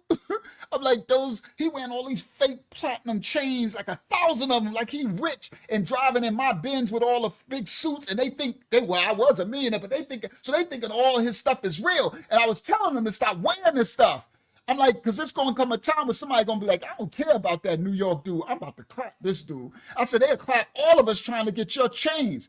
Now, I got one, I got my chain, I got my watch, but it's just one chain and a watch, and, but you run around here with looking like you got $1 million on your neck, and it's all fake. So my man said, he was like, and these are the North Carolina dudes, he was like, I forgot his name. He was like, yo, they about to kill your uncle. And I said, all right, let them know it's all fake, and I'm going to make them stop wearing it. So I told them, I said, take this crap off. I went back to the hotel. He up in the hotel with his old funny looking feet. We call them happy feet. He up there and sitting on his feet going like this. Right? Me and Africa be snapping on him. We have so much fun in the hotel. Africa rolling blunt. We call him happy feet. He's sitting in there. He talk all funny like an old pimp. He always trying to get the young girls. He always got like a 25-year-old girl or something. He got his little feet going like this. Happy feet. His shoes off in the bed in the hotel, and his feet just doing something crazy. I'm like, why do your feet keep moving like that? Like, stop your feet from moving, dog. That used to be funny as crap. We used to be, you laugh, you come to tears. We used to be laughing with tears, snapping on Danielle. Africa says happy feet. We call it happy feet. The feet's just moving. Like, so he'd be on the phone, and he trying to talk to her. Come on, baby. Come on, baby. You can come on here. Come on. I'll send Sean. We'll come pick you up in the Benzo, baby. And the feet his feet's just, like, what is your feet doing, bro? Donzel, you need to stop, man. We come down here to get money. You over here messing with these young girls. You know what I mean? So anyway, he done flipped out on us, right? So now he feeling himself. He running with Martha. And he's siding with the Fanny Pack crew, and they conspiring against me. And I don't even know it. It's a conspiracy going on, right? It goes so far because I'm from New York, but he got Martha, and her son name is Sean. And Sean is a killer. Sean is big. He's probably 6'3", 250 pounds, but he's a monster, like a monster. One of them dudes who got no compassion for nobody. You know what I mean? One of them dudes who just have no heart, just a monster. So Sean I knew about him because everybody talked about him. He's one of them that's in jail for a body that was supposed to be coming home soon. Sean came home. Sean is Martha's son. Donzel and Martha then got tight. Now there's beef. It's like a separation. Donzel and Martha and them is like in the kitchen, and they're with E, and they're kind of against me. So I'm not really messing with Donzel. And I'm like, Don, I brought you down here from New York, and you over here flipping. I'm like, I know it's going to turn on you. You're going to get yourself clapped because I'm about to take my name off you. You lucky you got Martha, but I don't know how long that's going to ride. So Martha, facts. I'm like, you done came down here with me. I done brought you. Now you done flipped on me for this. You're going to get yourself clapped. Because now he put back on those chains, right? So he's running around, and these people think it's real, but he got Martha's name covering him now, right? So he's safe. But I'm about to take my name off you. I'm about to go to everybody. I ain't rocking with him. My name don't cover him. I ain't got nothing to do with him. And you just gonna rock off Martha's. But now I don't know how long that's gonna last. And I don't know how far Martha's thing reached, because Martha got beef too, because her son Sean is a monster. Meaning he's like he could fight. He's just, some people that got no compassion. He's just a monster, bro. And if the hood not happy, he home. Because it's just not okay. So I'm like, I'm about to take my name off you, Don. You done sold me out. It is what it is. Got Martha, but I don't know how long that's gonna ride. So Martha is cool with me, but I could tell it's kind of snakish, right? It's kind of snaky. So they run in the kitchen. Sean is home. I know Sean is home. Martha comes to me and she says, what's up, Sean? I'm like, what's up? She says, my son Sean is home. She said, he's a loose cannon. She said, but he respects me. She said, but I just want you to know my son is crazy. And he got beef with everybody. That's what she said. He got beef with Wheelchair, Stone Street, Flint Hill, everybody. Because he robs everybody. He's a Debo. He go through the hood robbing everything. So they all don't like him. She said, but he knows you because of me. And I told him that you are out of bounds. And I'm like, oh, meaning she told him that he's with me. Meaning me. My name was Sean, his name was Sean. So she told her son, don't be trying to set up to rob him. He out of bounds. You can't, because he's a Debo. He just robbed. He got beef with every blood. Nobody likes him. And he's raw with it. He's the type that'll ride down the street and be like, F everybody. I'm home. Like, come kill me if you can, type of thing. Like, wow, right? Nobody like him. Another killer I got to worry about, right? So I'm like, and I told him that you are out of bounds.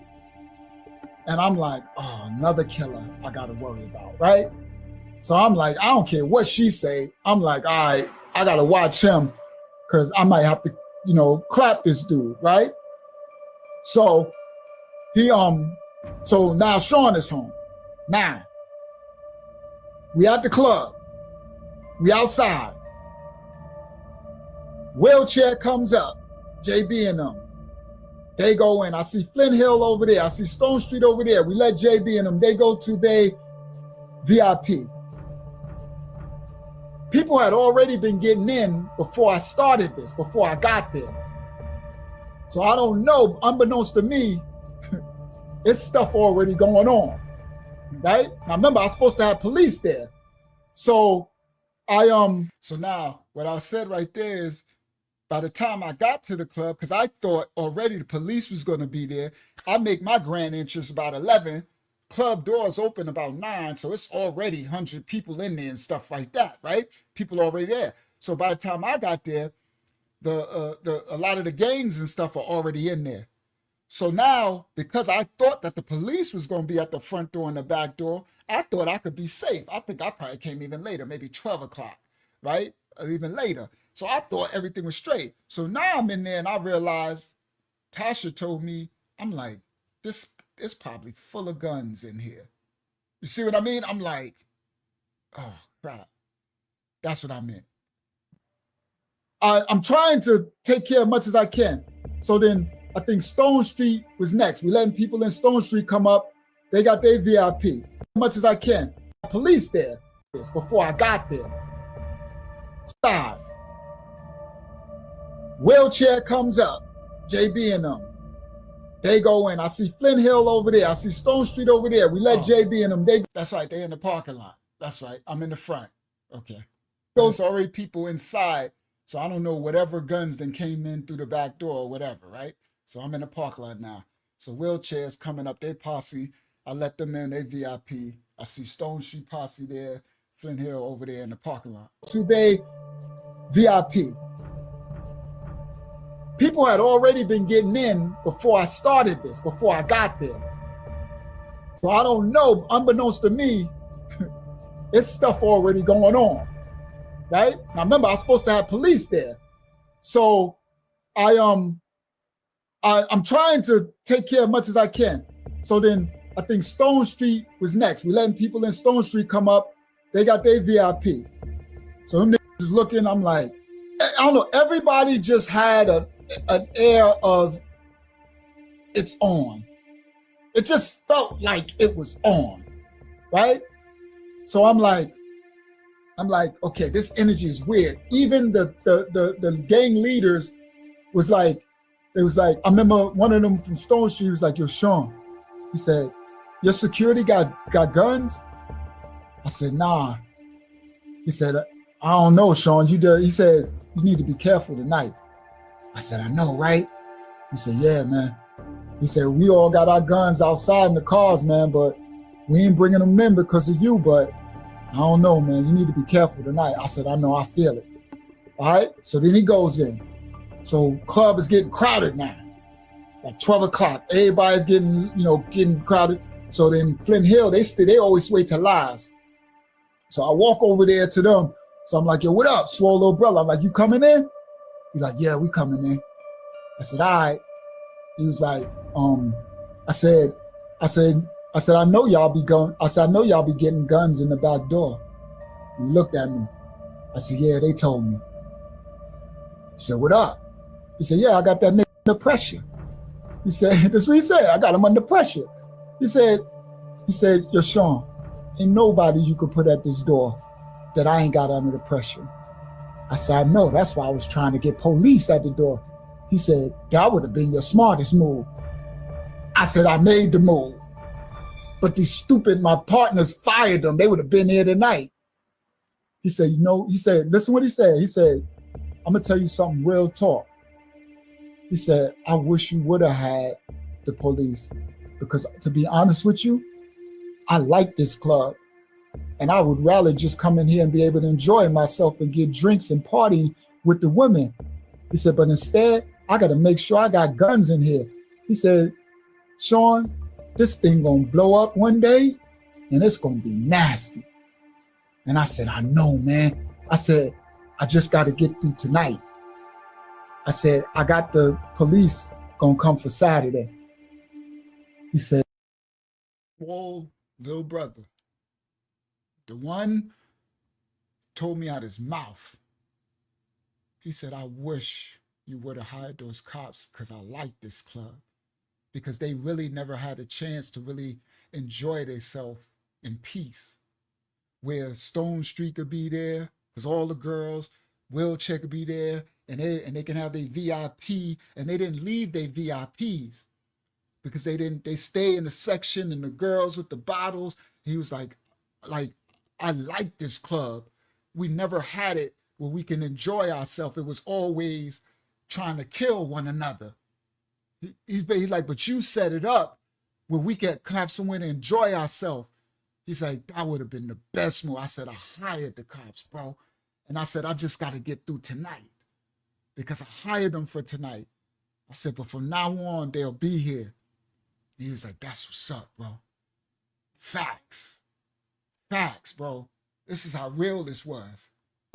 Make that happen, man, because I like this club, man. We need a club, and it's never been set up.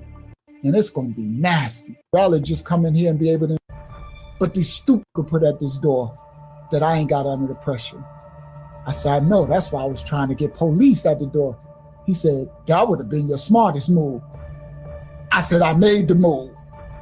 But these stupid, my partners fired them. They would have been here tonight. He said, you know, he said, listen what he said. He said, I'm going to tell you something real talk.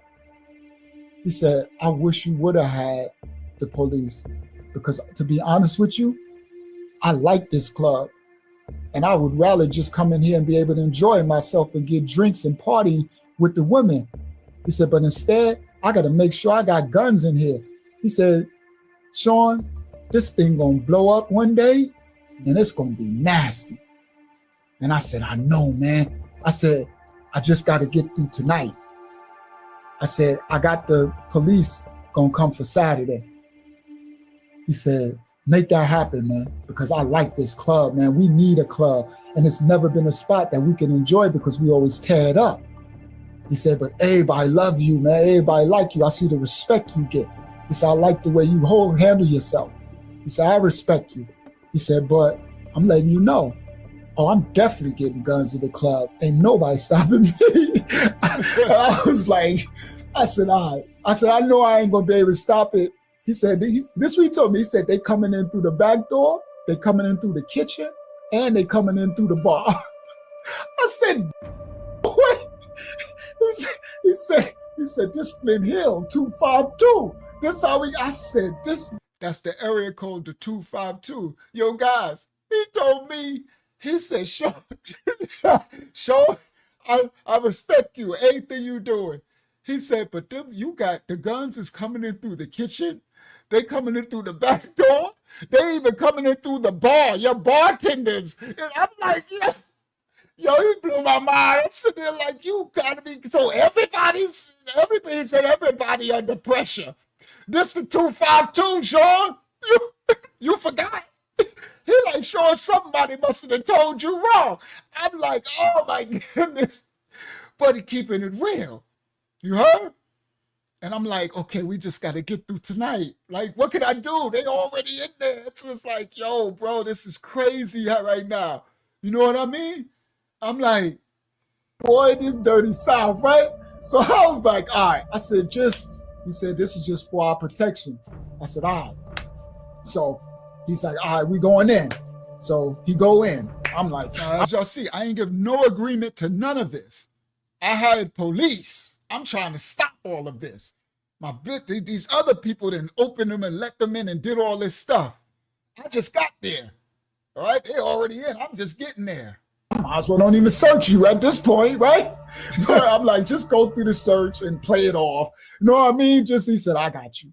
So they went through and everything. They play it off. They go through the search, whatever, right? So they go in, right? And I'm only saying that because he already telling me the guns is coming in through Martha and them. So what he's telling me when he say the kitchen, Martha and them run the kitchen. I'm like, oh, Don's. That's what I'm trying to tell these people. I'm like, y'all don't know these people, bro. And then he like, you know, this bartender, her boyfriend is this one, and they got him under pressure. So she's bringing guns in her pocketbook. They've been in since the bartenders got there early to set up stuff. Oh, so that's why I'm like, well, you know, what the crap, bro? So I gotta shut down. I'm like, I gotta shut all this down, right? So after tonight, we need a meeting for the club. Hey, people need to get fired. Everybody gonna get searched.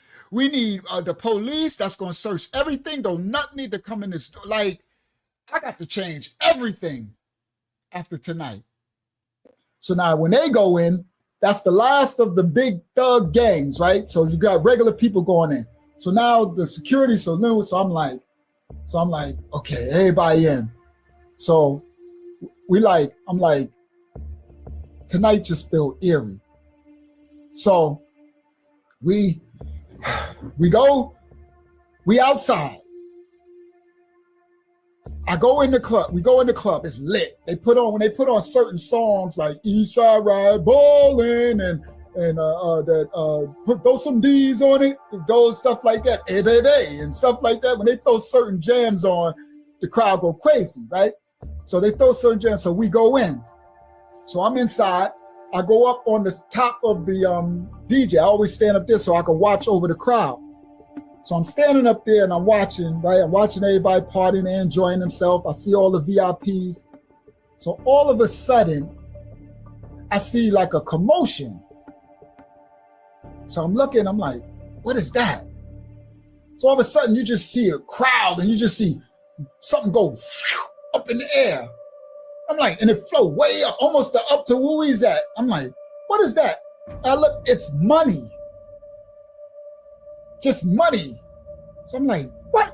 And then the crowd is just going, like they're converging on the money. When the money comes down, the crowd is just grabbing money. So I'm like, what is going on?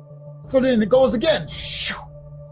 And then the crowd, and so it's like a rumbling in the crowd. So I told the DJ, like, cut on the lights, right? So like, cut on the lights. So he cut on the lights. And then, like, oh, you see people just grabbing, they like, you know, money, they just tussling. So then I said, stop the music. So he stopped the music. So I grabbed the mic. So I'm like, yo, what's going on? And so then this big dude is standing like in the middle of the floor where the tables are. And he look up at me. And I'm like, he's big, right? And I'm like, this dude, he look